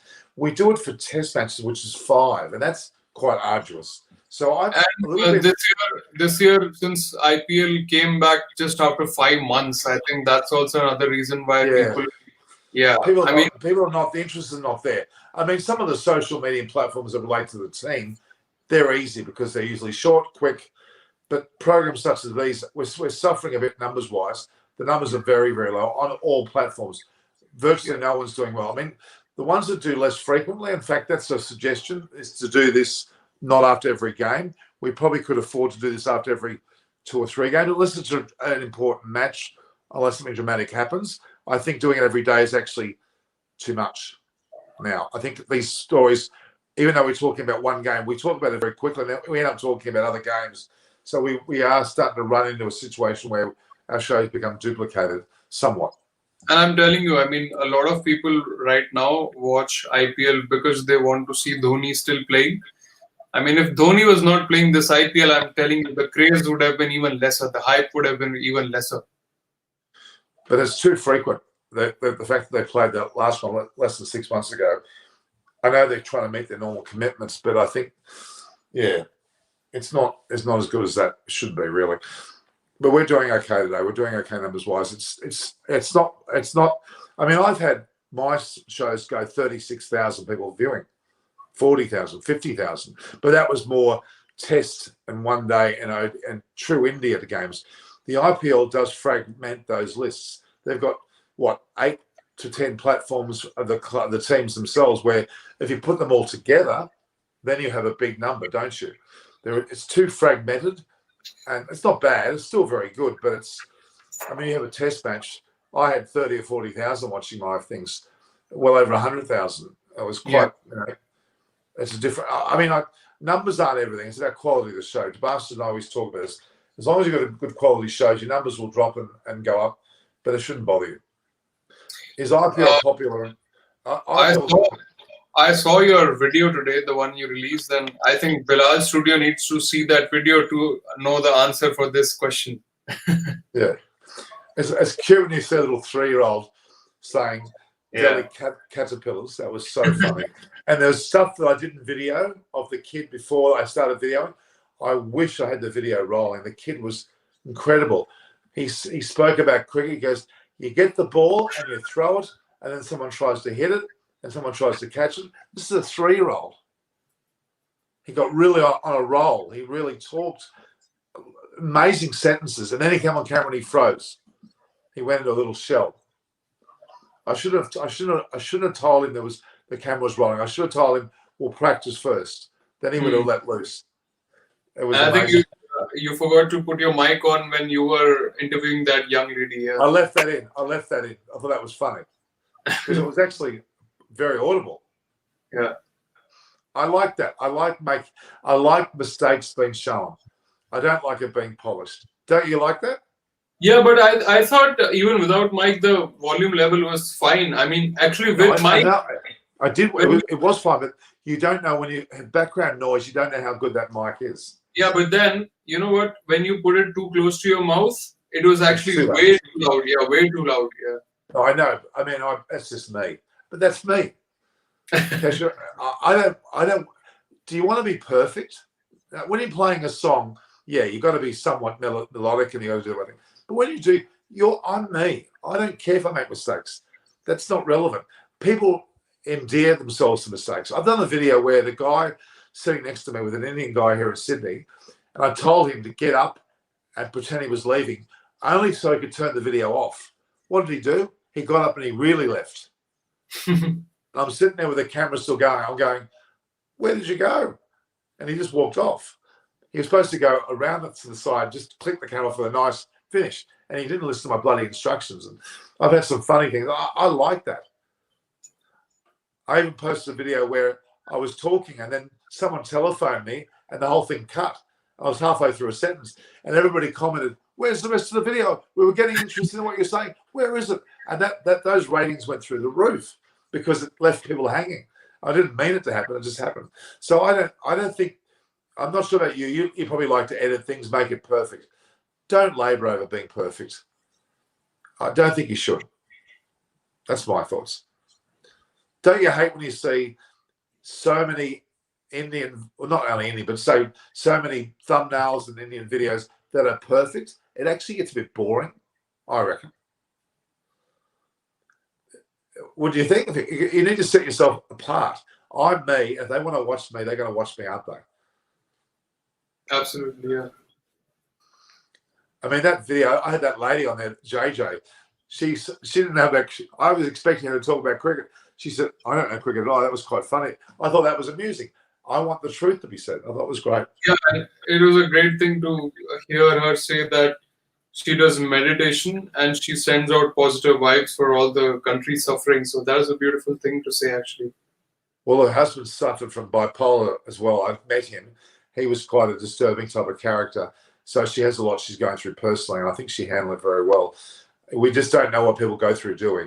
And that I'm going to be doing it. I was actually going to talk to Indians in Australia about their thoughts about it because they have a connection to potentially relatives that are actually affected, and they're sitting in Australia with what would be classified as a normal system. But you know what? Yeah. If you came here and interviewed Indians about Australian cricket, they might know about Australian cricket, but I don't think you will get much from them on BBL, because here hardly anyone watches BBL. Why would you watch BBL if you've got the IPL? I mean, and no Indians are playing in the BBL, there wouldn't be the interest. At least with Australia, we watch the IPL. Most people I talk to go Steve Smith, David Warner, because they know they're playing for an IPL club or Pat Cummins. So, apart from IPL, do Australians watch any other leagues where Australians are playing? Yep, definitely. CPL, definitely. If we get coverage, PSL, probably. England, certainly. What we see in England, absolutely. I mean, I went to England 2 years ago. We went to Lords. We watched Middlesex play because two of our players from our team were playing for the Middlesex team. And a guy called Menenti. Have you heard of him? Ben Menenti? He played in our team the entire tour. Ben's a spinner. He actually bowled in our team, and I got more wickets than him, so I was bragging myself no end about I'm better than Ben Menenti, and he would get jokingly upset about it, and I would say I'm better than you, Ben. I should be playing for the Sixers or the Thunder. He's actually very close to playing for. I believe he could be playing for Australia. Great spinner, a fantastic spinner. He's not a leg spinner. He's an off spinner, as a matter of fact. I was at Gully, and this is at Arundel Castle. You know what Arundel Castle is? Duke of Norfolk's 11. It's an extremely famous ground in England where most test teams play the match before they play the first test. They play at this ground. And you've got commentators verbalising your name. The countryside rolls around you, and it's the most prestigious ground you've ever seen in rural England. Not that far. And we get to play there. And I was at Gully, and this guy absolutely clobbered it. And I'm not exactly fit anymore. I took without bragging, a ridiculously good catch at Gully, and our guys were going, "Oh my God!" They couldn't believe I caught that because of my age. They were all in their 20s. I was over 50, and so I could play with my dad. I trust me. All right. What other topics would you like to talk about? Because you're interested in continuing on. Do you want to go on a road trip? Right now, are you not sleepy today? I'm surprisingly, I was very, very sleepy when I did the extra time show. I was borderline gone, and now I have this 6 a.m. perkiness. That's because you had coffee, isn't it? Probably. Yeah. I'm very perky at the moment. I feel up. But if I were to lie down, I'd be out like in a second. See, probably. if you're up like that, I think people should take advantage of that and ask you questions, anything they want right now. Well, Bilal Studio is asking something. I know SS is going. SS is. I'm not sure whether he's also SS is actually perhaps a military guy from the Gestapo or something. I'm not sure. But no, we're getting Bilal Studio just asking, and he's mentioning a few words. Okay. Yeah, that's the spelling mistake. Yeah. Nothing rude there, is it? Yeah, Chris mentioned, right? He got confused. Yeah. But this guy, some of these people like to be, named. I get that. It's fair enough. Samarth says BBL. Which is your favorite BBL team, by the way? Me? I mean, I'm a Sydney person, so I have to say Sydney Sixers because they play the SCG, and they also I have to ask you, why does Sydney and Melbourne have two teams? Because it's big enough. Is that the reason? Yeah. So cricket, how would one belonging to a Sydney and Melbourne, how would one decide which team I will support? Okay, well, Sydney, for example, has Sydney Sixers, which is really an upmarket, the upper eastern suburbs team. Okay, Sydney Thunder is more for the west, more for the working class, more for the not poor, but the working class. So there's a bit of a rivalry that's created there. In Melbourne Stars are probably more Melbourne City centric, and Melbourne Renegades are probably more suburbia. And Melbourne Renegades have always struggled to get good players, by the way. Anyway, we've got then Adelaide Sixers, which usually do very well. Adelaide Sixers, Adelaide Strikers. Then you got Perth Scorchers, which is quite a good name. Brisbane Heat, everybody hates the Brisbane Heat. We get really annoyed by them. And then you have who else we have? The Hobart Hurricanes. So effectively that's what, 3, 4, It's 8 teams actually. Perth, Adelaide, Brisbane, Hobart, and then 2 Sydney, 2 Melbourne. That's 8.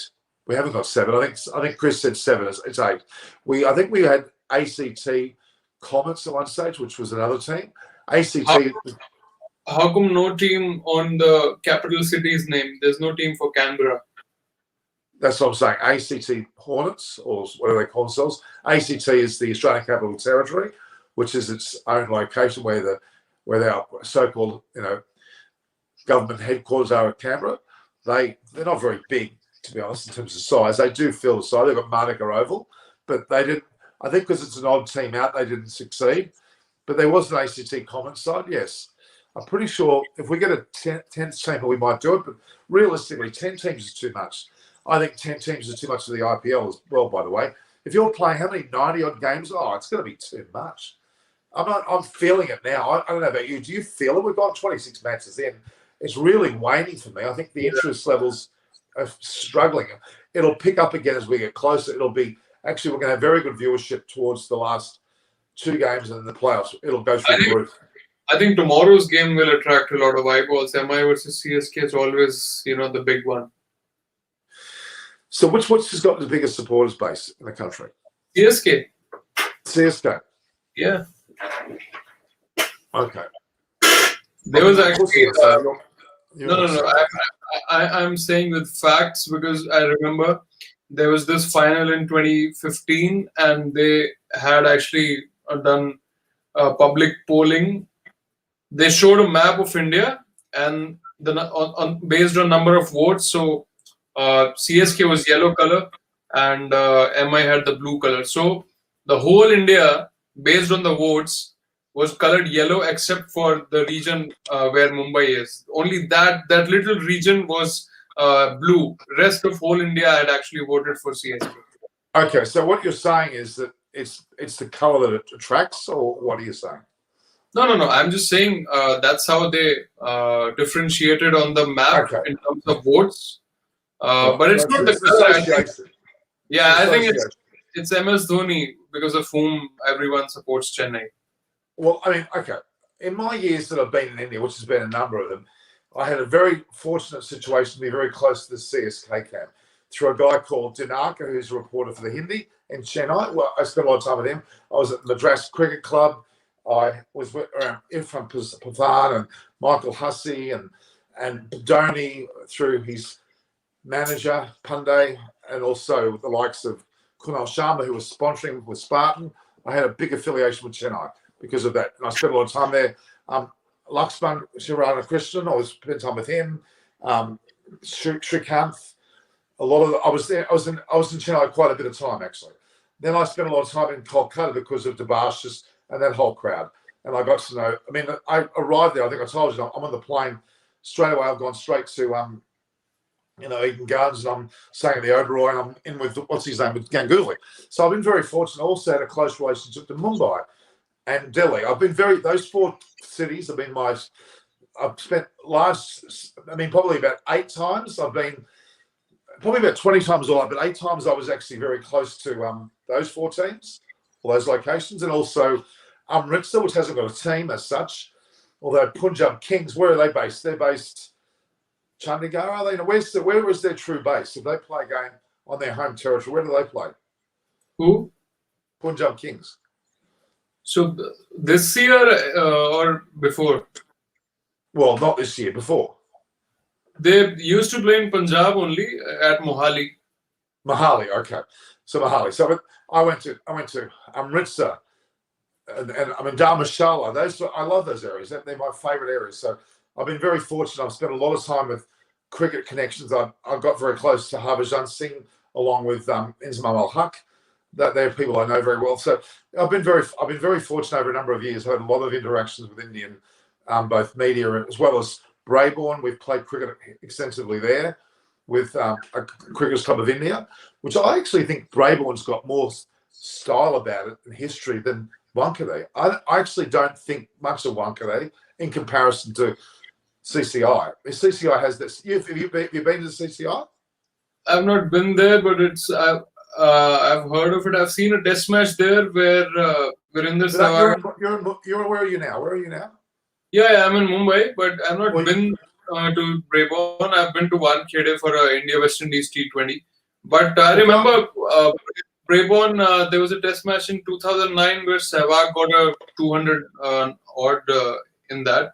But they don't play games anymore over there. What do you? But I mean, that's the hub of all international teams. They all head almost directly, maybe not now, but generally straight to Brabourne, straight to the CCI. There's even dressing rooms. No, there's a hotel in the main building. It has class. It's old India. It is the most solid. They've actually done some renovations recently. Sachin Bajaj is a guy I know who actually runs the global cricket school there. Everybody goes there. It's like the epicenter in Mumbai, quite frankly. And the Cricket Club of India has got enormous history. It's amazing. I think Mumbai actually has 3 cricket stadiums. And then there's another down the road at Pune as well, which is just 3 hours away from here. So 4 stadiums in a vicinity of a small area. And then it's got all those gymkhanas as well. Lots of gymkhanas. Oh, my God. I've been very blessed to play in a lot of great grounds in India. I've had a lot of fun. And I was given like personal tours, and I mean I know some great people, as you can see that a lot of the media people I know very well, like Burry and the like, and I'm very blessed because when they come to Australia, I take care of them. I take them down to Bradman Oval. Like I have a lot of the contacts. We've got a great rapport. We have, I can take them anywhere. Got a very good, I'm very fortunate. So that's where my connection has been for 15, 20 years. Sri Lanka, oh my God. There isn't a place in Sri Lanka. When I'm coming to Australia now, I know where to come. Well, without bragging, if you want to know about Australia and about cricket, there's no one better than me. I'll tell you because I could just walk. I'm like the shipwreck of Australia. You know what I'm talking about. Even if I come as a tourist just to visit, not for cricket, then also I think I should be coming to Coogee. I mean, I have a company called Trip of a Lifetime Tours. I had a massive plan in that with a partner and I, and a couple of guys out of England and India. We were planning on bringing regular tours to India, from India to Australia throughout 2020. And we were literally organising it in February of last year. And then what happened? That time it was stopped in its tracks. We've put it to one side now. But I told you I took numerous tours to Sri Lanka and to the West Indies, cricket related, England, India, and now I'm trying to do the other way around where I bring people to Australia. Have you been to Pakistan? I have a lot to do with Pakistan, yes. Now I've really only done very little. I've done very little physically to Pakistan, but I've had a lot of people from Pakistan here. I've only ever been to Lahore. Okay, when was that? It was a long time ago now. It was quite a long time ago. Would it be? Because if I'm not wrong, Australia hasn't toured Pakistan since '98. That's right. That's correct. As a touring, yes. But what I do is like the Lahore Qalandars come here a lot. They play a lot of games against the Sixers and Thunder. They play a lot of tournaments here, and they bring all their unearthed players. We had 4 of them. One is playing Harish Ralph, who's playing in Pakistan. We've had him here. He's played in my teams here. The other guy, do you like him as a bowler? Amazing. He's extremely fast. But he goes for runs at international level. He leads runs. Yeah, but he also takes wickets. He's played in the BBL as well. And the other guy's Usman Kadir, who of course is the son of Abdul Kadir. He's a great guy. He played for the Perth Scorchers. He played for Western Australia. He's a talent and a half. I think at one point he was wanting to play for Australia as well, but now he has debuted for Pakistan. Yeah. Correct. Well, he was 2 of the 4 guys that we had in my I had a local team that he was playing for. It was quite funny. Yeah, so I've got a connection to Bangladesh, the girls' cricket in particular. Not the men's, but the girls have a lot to do with it. The girls are here now. In fact, one of our girls won an award. In fact, I posted it today. I'm pretty sure I posted it. Did you see it? I posted it today on the. Go to the community page, my community page.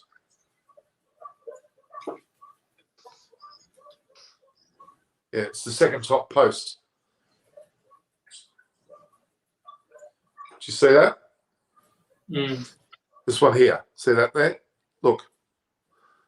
That post. Okay. The girl there that's who got the award for, she was one of the best bowlers. She took 20 wickets for Bankstown. I brought her here before COVID, all at my own expense. She's 20 years old. She played for Bangladesh at 16. Her first domestic season, she won the comp playing for Sydney. Now she's playing for Bankstown. She's a great, amazing spinner.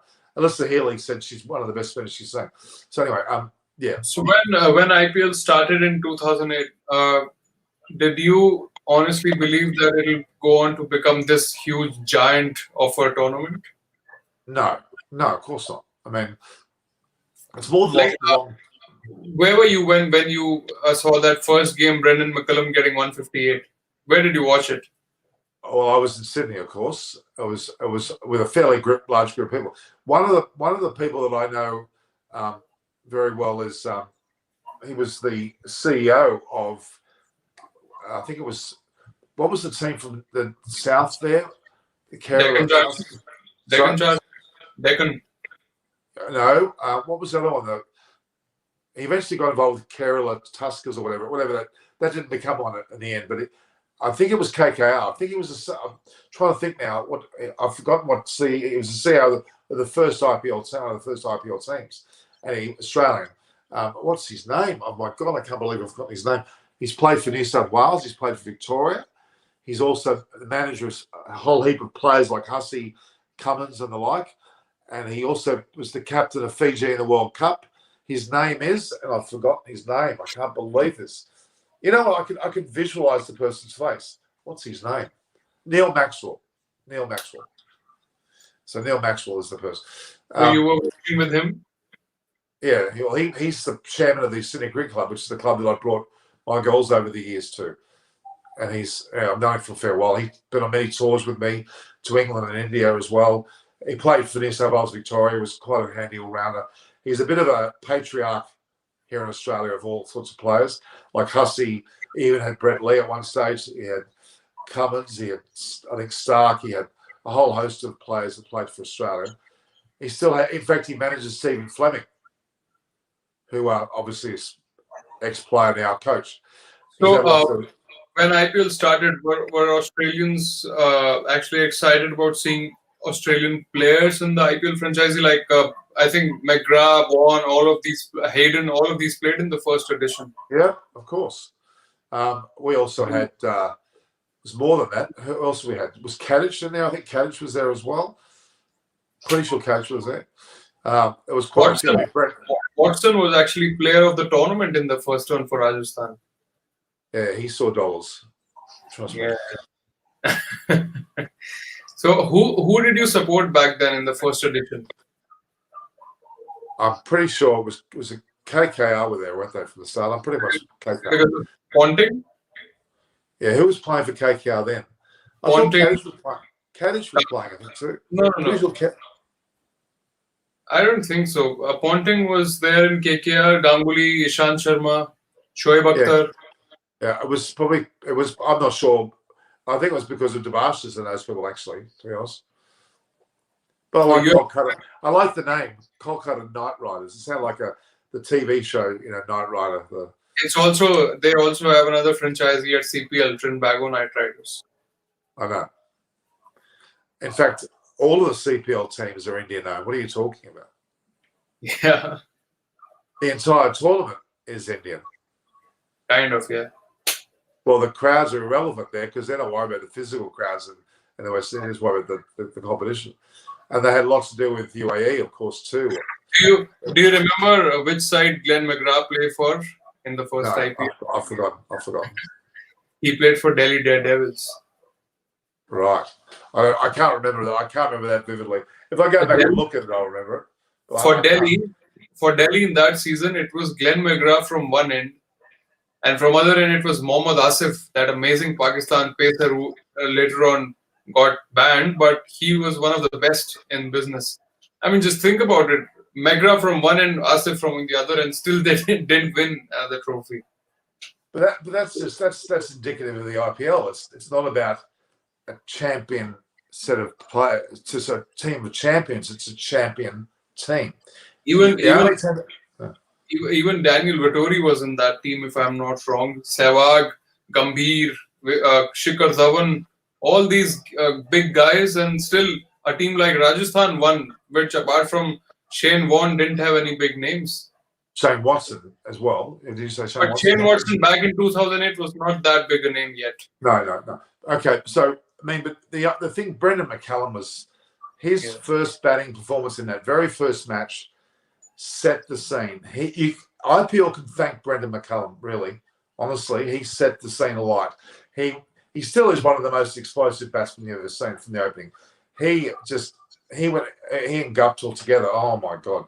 But do you know what was funny? So that game, I remember I was still in school, and so KKR scored like 224. Bangalore is chasing 225, and guess who are the openers? They sent Rahul Dravid and Wasim Jafar.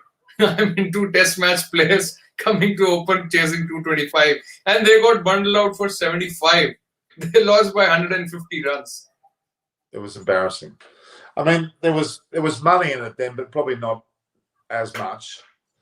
And yeah, I mean, that was one of the more exciting IPLs also, not just because it was the first IPL, something new for us, but also Pakistani players played in that IPL.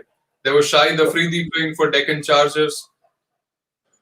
When did that stop? When did they not have Pakistani players? Just after the first one. The first one is the only one when they played.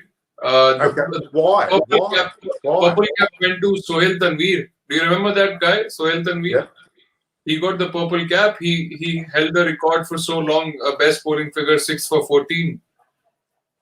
And I think the question you asked why they stopped. So in 2008 there was a attack on Mumbai. Well, that's right. I was in Sri Lanka actually then. I was in Mumbai attack. In fact, I was actually.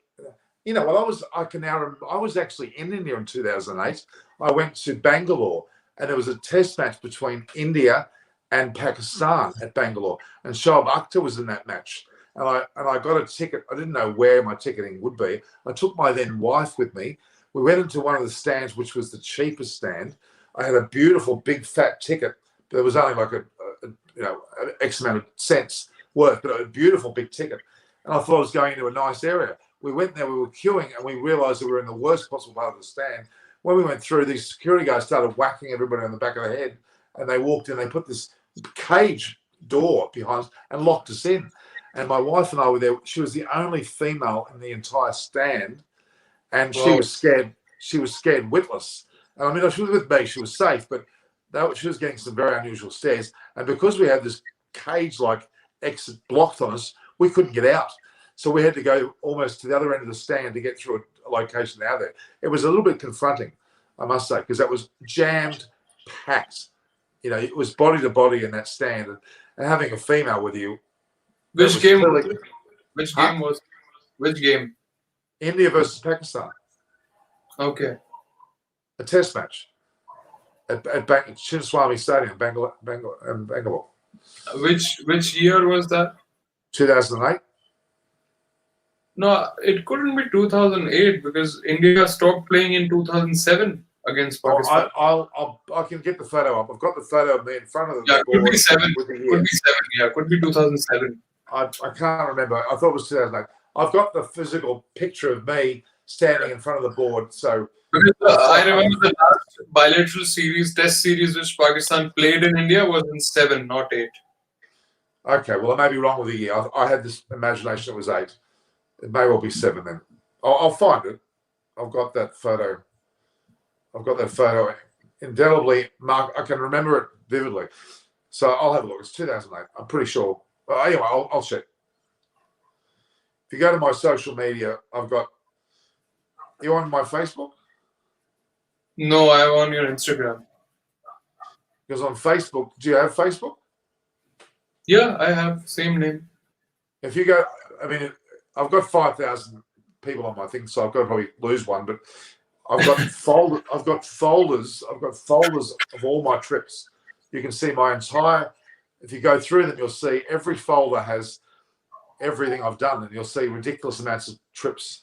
How old were you when you came to India for the first time? It was in the 90s, so I was probably in my 20s, late 20s. Yeah, somebody said, Keshav, you know a lot of cricket. Yeah, I mean, that's why probably Norman has me on this show. No, you do very well. You do very well. But yeah, I've got an incredible set of folders. You should see there's like people you meet is one of my folders, and literally everybody I've met's in that folder. It's quite a interesting looking folder. So have a look through there. All my history's in those folders. It's like my little diary, if you want to call it that. And when did you get this extra time T-shirt? I made it myself. Oh, nice. I thought they gifted it to you or something. No. They're two. No, I won't say that. I did it myself because I wanted to do it. So you usually wear it when you go live on their channel? Yeah. But it doesn't. I mean, it doesn't really make any difference. They've got logos on anyway. But I believe in those things. So yeah. All right. Why did Devashish didn't come today? He had a personal family reason. There's a COVID case going on in his building or something. There was a lot of drama. It was an elderly relative. They had no doctors to go to. He doesn't exactly want to go and make contact with the person because he's got COVID, but they're doing something. I don't quite know. It was quite drama charged, but he was quite upset. So of course his priorities are that, without a doubt. Yeah. All right, how are we going? I've just got to go to the toilet. Give me a second. You do a little bit grab one of these questions. Yeah. Okay, let me just do that. I'll be back soon. We won Winters in Mumbai winning IPL. I don't think anybody wants Mumbai to win another IPL. We need a new winner. They have already won 5, and the next best is Chennai at 3. So hopefully, if Chennai wins this one, they'll get to 4. So the difference will be a bit lesser. They will win rest of the matches if Pollard, Ishan just start to perform. Ishan is not even in the team anymore, and I don't think he'll be coming back in the next game. So Ishan is not there. I think Hardik needs to perform more than them. We fear Jadeja. I don't think you should fear Jadeja as much. Jadeja won't do all those heroics time and again what he did against RCB. I think if you have to fear somebody, it should be the opening partnership for CSK. That's doing really well. Gaikwad and Faf, they're I think right now the most consistent opening partnership across IPL. And then the kind of impact Moeen has had. So yeah, I mean, if you have to fear the mind of Dhoni, the brain of Dhoni. I mean, right now he might not be contributing much as a batsman, but as a leader and the tactician, you should probably fear that more than anything else. Isn't it, Norman? Yeah, exactly. I agree. I was just going to say, it's funny on YouTube, you tend to, there's a certain time of the day or night, whatever, where YouTube cleanse your subscribers, okay? Because the numbers just start to violently go up and down, and I think it's because they cleanse all the bots or these fan club things, which they're bogus, and there's no doubt YouTube do a clean out. So, have you ever seen that? I agree with it. I haven't really got to a point where a lot of these fake IDs would come on my shows or live streams, because you have much more followers and subscribers than me. So once I reach that stage, I'll probably be in a better state to understand your point. But this comment Norman bring Keshav, Amanda, Anisha regularly. Keshav is a must. And Norman, I can tell you, this is not a friend of mine who's talking for me. He's a complete stranger, and he wants me here. No worries. I mean, I go with my gut feeling. I don't have a list of things. I mean, there are certain people which I won't mention, which I don't have often on because they become a little bit self-centered, and that's why I don't like someone thinking that they're predicting the world of cricket alone. There's one person that does who thinks they predict everything, which is silly. I want people to be, competitive and have their own opinions, yes, but don't think that no one can say that they predict everything. They're not. No one's that much of an expert. No one, even the best cricketing expert, would not say that. But what I don't like about cricket, and it's probably been, I mean, you've got some legendary commentators like a Richie Beno or a, Tony Gregg, or in the case of radio, Jim Maxwell, or they're great commentators. They don't have to necessarily be an ex-player. What we're doing too much now is, sorry? Yeah, Harsh is up there, but I'm saying to you that it's becoming a habit now that the commentators almost think themselves, if you haven't played for Australia or England or whatever, you're not worth having on the channel. That's dangerous because that's rubbish. Some of the best commentators are people who've never played cricket. Why? Because they can talk about cricket. There's this young guy, I think, on Australian commentary panel as well, who hasn't played and he still does the commentary. What's his name? Currently. Yeah, I think he's with Fox or Seven or. Oh yeah. I can't remember his name now. I know you're talking about blonde-headed guy. Yeah, he's got kind of a thin voice. Yeah. Yeah, he's good, but he's a jack of all trades. He does all sorts of sports. I actually don't like a commentator being all sports. So that means you don't like Alan Wilkins? Why not? He's good. He's very good. What do you mean?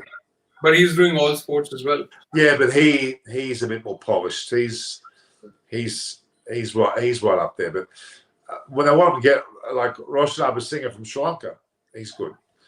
I'm trying to think about this. James Bracey, you probably haven't heard of him. He's really good in Australia. He's a bit more humble.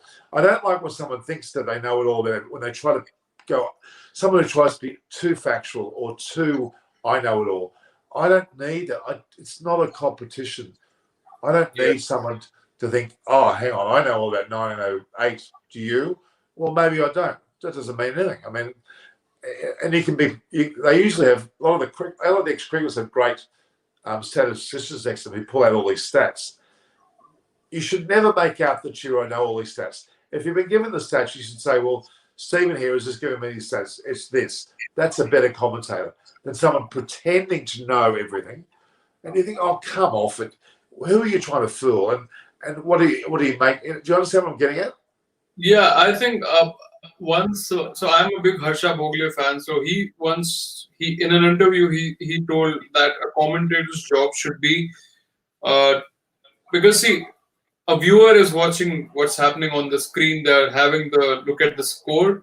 So the commentator's job should be to tell something which a layman cannot really get through his eyes. Because he can see the score, he can see where the ball went, how much it went for, how many runs are being scored or balls left. That's not a commentator's job to that anyone can do. But a good commentator would give you insights which actually a layman might not follow. Exactly. So when you have someone like, I'm going to say Lisa Staleka, for example, Lisa pores over the stats for hours before she comes on screen. I've got 500 facts. I'm going to tell you every single fact. Even when the bowler's bowling the delivery, I'm still going to tell you those facts. Lost me immediately. Who's your favorite commentator?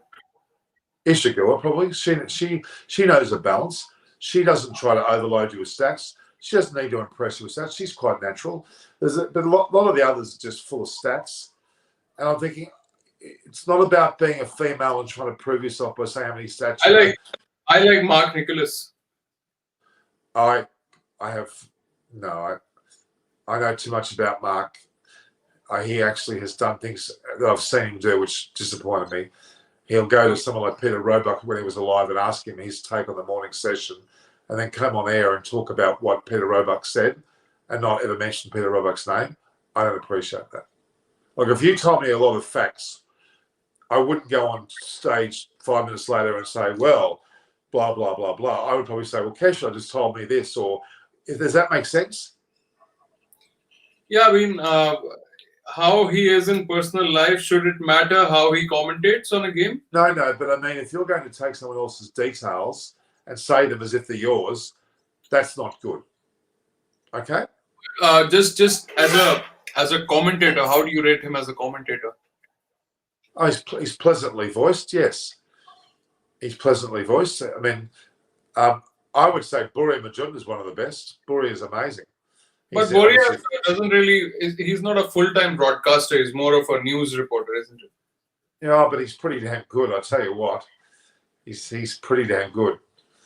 Okay, I rate him very, very highly.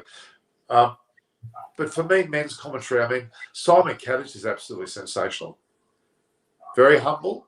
He obviously played Test cricket. We know that. But he doesn't push that in your face. My favorite, if you ask me, my favorite is, of course, Harsha Bhogle, as I said. Then I like Nasir Hussain, Michael Atherton, Ian Bishop, Ian Smith from New Zealand. Yeah, of course. He's good. Yeah. Deep Dasgupta is very good. Deep Dasgupta is very good. I don't like much of Indian commentators because they kind of bore you. Over here, if you ask any of the people in the comments right now, apart from Harsha Bhogle, I don't think they'll have a favorite Indian commentator. Deep Dasgupta is very good. He's very good.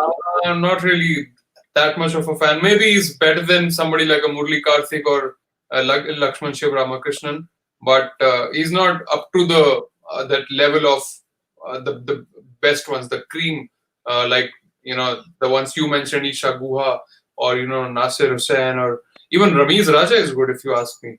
Yeah, he's good. But I mean, you can't beat Richie Benaud, Bill Lawry, Tony Gregg, Ian Chappell, Max Walker. Forgetting how much cricket they played, because they're all cricketers, pretty much all cricketers, they knew how to say little as possible, but say it with interest. Like Richie Benaud would just say, shot. That's all you need to hear sometimes. You don't need to, last week he hit 3 sixes and one went 83 minutes, one went 84.93 recurring. I don't give a poop about that. I hate that when someone throws too many stats at me. What does that tell you? That they've read up on it. Okay, you don't want to see the comment which came about Boria right now. Boria is a brag artist. You know what? He doesn't need to brag. It's fact. He is talking fact.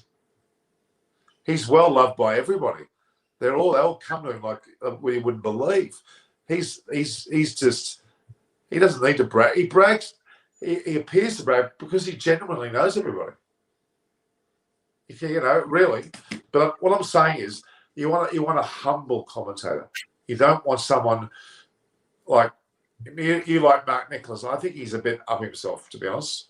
No, I just like his commentary. I mean, I've not known him much as a person through interviews or anything, but his voice, especially the tone of his voice, and, you know, that's why he's got there. Of course, there's nothing wrong with that. But look at the halo. I've got a bit of a halo going on, haven't I? Yeah, Kevin Peterson is good. Somebody just said. I think he is, because he calls the spade a spade. Yeah, absolutely. I like that. They should do that. They should not be biased. Kevin Peterson and Shane Warne is absolutely brilliant. Yeah, he doesn't give you 25,000 facts. Even Ricky Ponting. Even Ricky Ponting Ricky Ponting. Simon Kadich, Ricky Ponting, Shane Warne, Michael right Clark. up there. Huh? Michael Clark. No. Don't you think he calls spade a spade? No, I don't know. He talks about himself a lot. Maybe that's the reference that guy gave for Boria. No, Boria talks with fact, though. He doesn't make it up. It's not like he's bragging. It just he has incredible coverage. In that morning, he'll talk to Ganguly personally after he's had his heart attack. That's not bragging. That's fact. There's a question for you. Where? The last one.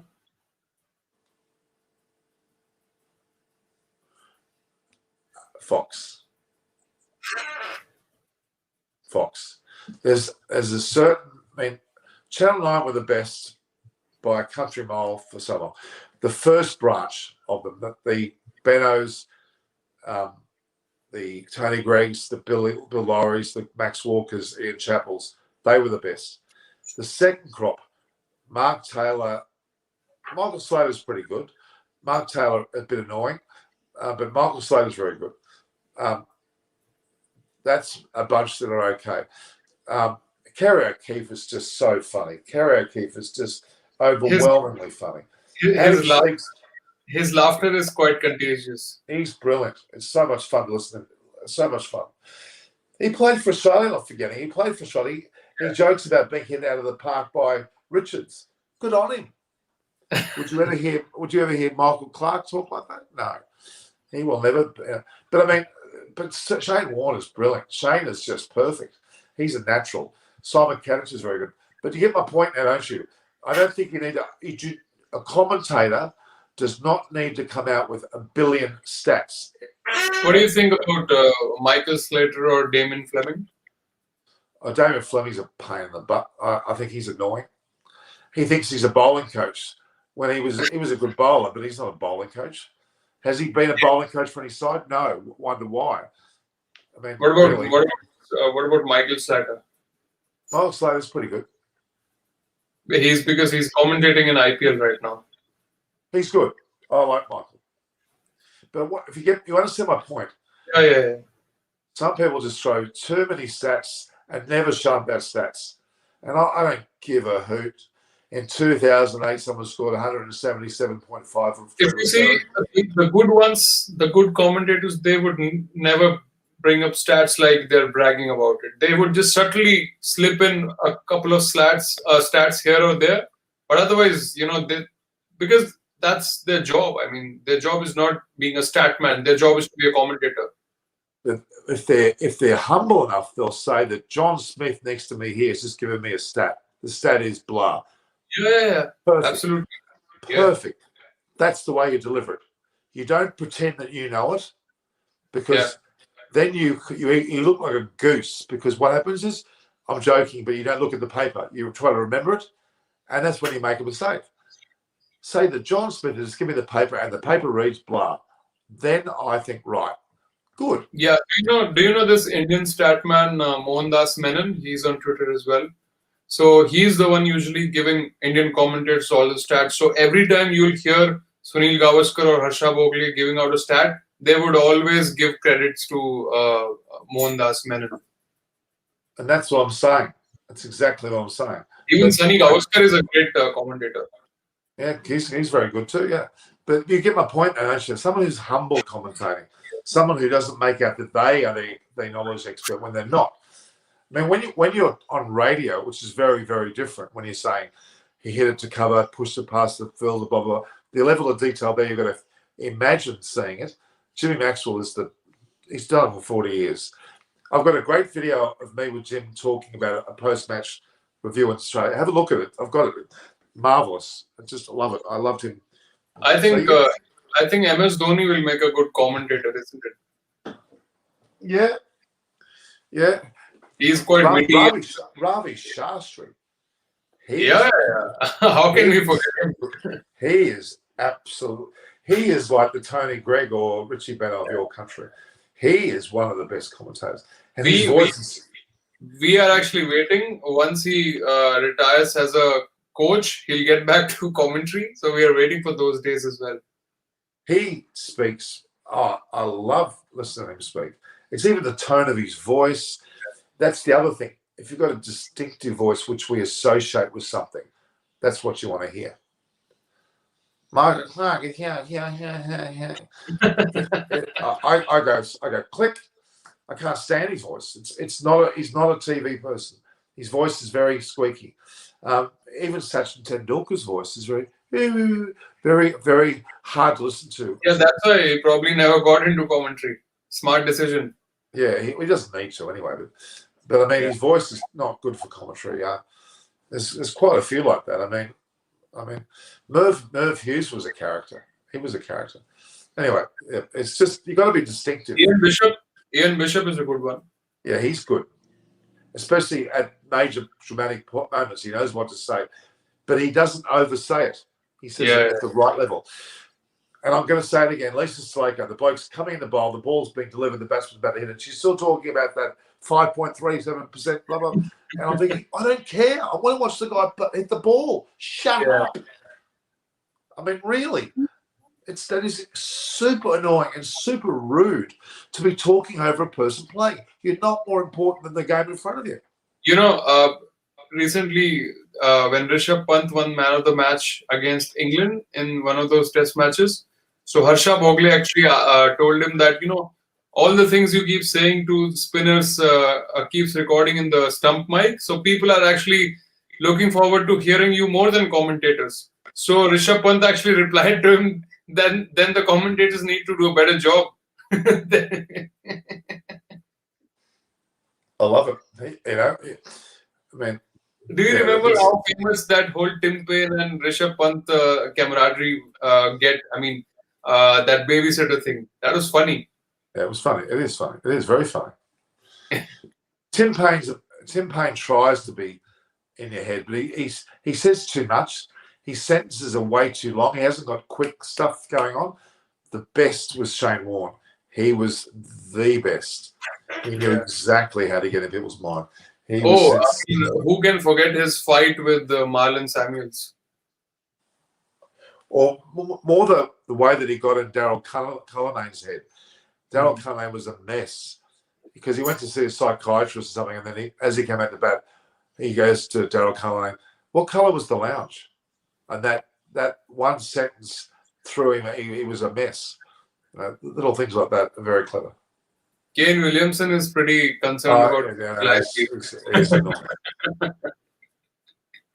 Yeah, sorry, that's a person we've forgotten. Michael Holding, beautiful. Yeah, absolutely beautiful. And he never commentates on T20 games. But Michael Holding knows exactly when to say it and for how long. Viv Richards, even Richie Richardson, the West Indians are the most polite people you've ever met. They are brought up really well. Except for Marlon Samuels. Yeah, well, yeah, he doesn't. Yeah. But they're very decent people. I mean, some of the ones Chris Gale's a lot of fun. Oh, he's an absolute character. Even Darren Sammy used to be a lot of fun. I told her I've had experience with him. Lovely. He's lovely. I'll find that photograph of me at that stadium. What about Sri Lankan commentators? Who comes to mind? There's Russell Arnold. Yeah, Russell Arnold's a good friend of mine. He's not bad. But then you got Ranjit Fernando. He's very good. And Rob Abersinger, he's good value. I've had him on my show. He's been on my show. He's a mate. I know him very well. There's not many others. Sangha has just started to commentate on a few games. He's not bad. He even talks too much. Yeah. What about Mahela? Quiet to the voice, probably not the best, but Jai Widener, Jai Surya, give it up. He can barely speak English. Somebody commented Akash Chopra, but I don't like him. He's too loud for me. He's just Akash Chopra is fantastic. I think he's very good. When he does Hindi commentary, he goes overboard. He actually, just like you said, right? The commentators need to know when to say and when not to. So I think Akash Chopra probably doesn't know when not to say. When he's on Channel 7, I'll watch Channel 7 because he does speak. But that's English. That's English. I'm talking about when he's on Hindi commentary.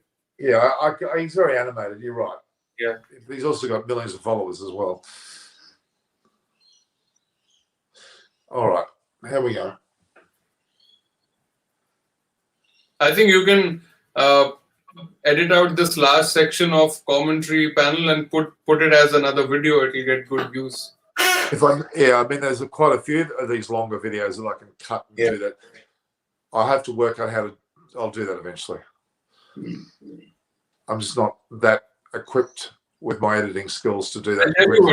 I like this guy as well. His analysis is great. Ajay Jadeja, he's on Crick Buzz. He was a good batsman as well for India, but his analysis is very different from others. I've seen like the point of view he brings. It's quite interesting. Yeah, I mean, to me, Jared Kemba would be a good commentator if he bothered to do that. He does for Talk Sport, if I'm not wrong. Yeah. Adam Collins is a bit too over the top. I like Adam; he's a lovely bloke, but he's a bit over the top. Jeff Lemon's an absolute nutcase. Who? Jeff Lemon. I don't know. He's about 6'10". He's a 6 character. Wow. Oh, he's tall. Whatever. I'm not sure. Somebody just said worst is Shiv Ramakrishnan. People actually get bored listening to him. But he's better than some other people, though, I'll tell you. We're talking about Shiva. Nice guy, though. Yeah, nice guy. But we are strictly talking about the commentary skills. I mean, there are people who love Sanjay Manjrekar's commentary as well, but there at the same time people don't like it as well. So there's always be two sides for everything, isn't it? Actually, the guy who commentates in South Africa, but he's Australian. What's his name again? Mike Hazeman. He's good. Mike Hazeman is good. Then there's this guy, Astri Ackerman, who recently died. He was good. Yeah. Sean Pollock, Pommy is good. Yeah. Pommy's from Michael Hazeman. He played in Australia. He played state cricket. I think he played for WA. I think. What about David Bumble Lloyd? Incredible fun. Yeah. He's great. And he says enough. He doesn't say too much. But what he says is very funny. And that whole panel, I mean, even Jeffrey Boycott and that other guy, who's the other guy who was a pace bowler? What was his name again? Oh, God. So, there's another commentator with... David Gard? Huh? David Gard? No, not David Gard. There's another guy who was a bowler for England. And he's... something Agnes, is it? Agnew. Agnew. He's great. Jonathan Agnew, yeah. Jonathan Agnew. He's really good. He's with BBC. That's my special. Yeah. Yeah, he's nice. He's got a pleasant voice. He knows when not to talk. He's got a very comforting voice, isn't it? Yeah, he has. And he's a bit of a stirrer with Boycott. I guess Boycott will roll up. See, Boycott's just who he is now. I actually like Michael Vaughan as well. Yeah, Michael Vaughan's very good. He's a nice person. There's a comment which says you should cut this into a 15-minute thing and put it out as a video. The commentary discussion we had.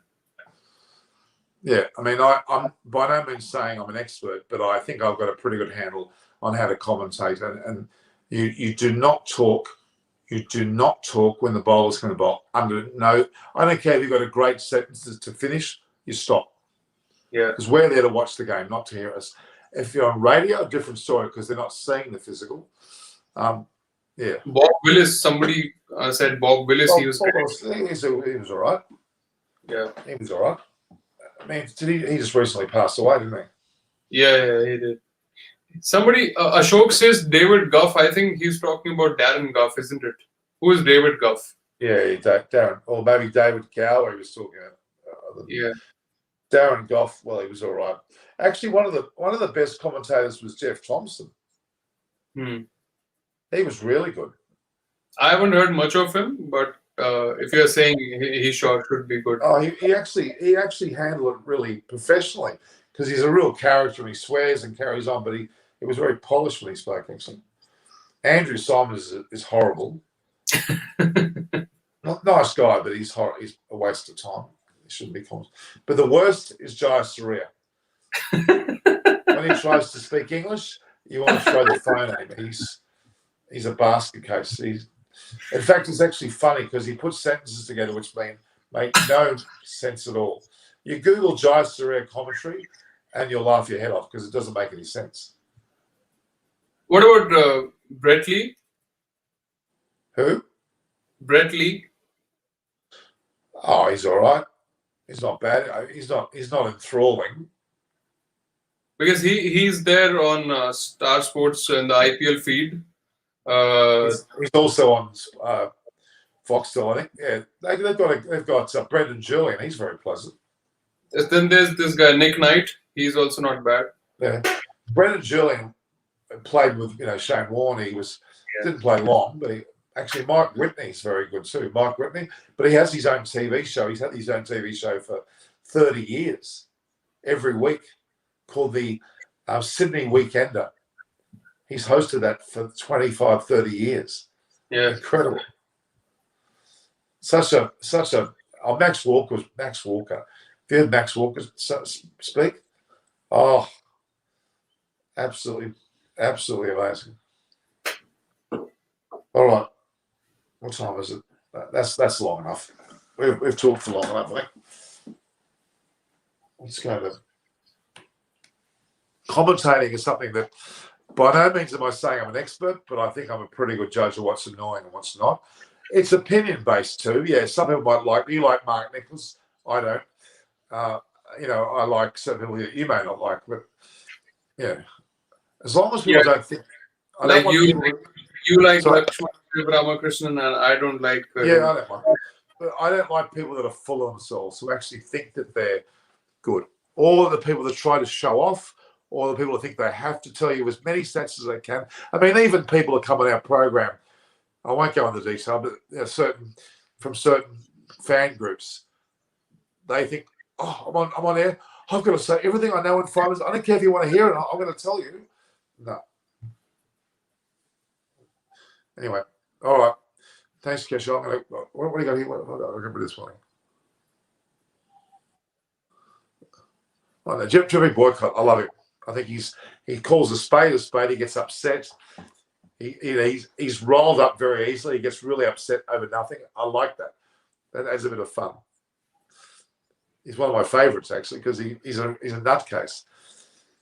When they stirred him about his 100th 100, didn't count because they claimed the match was in South Africa and it didn't count. He blew up.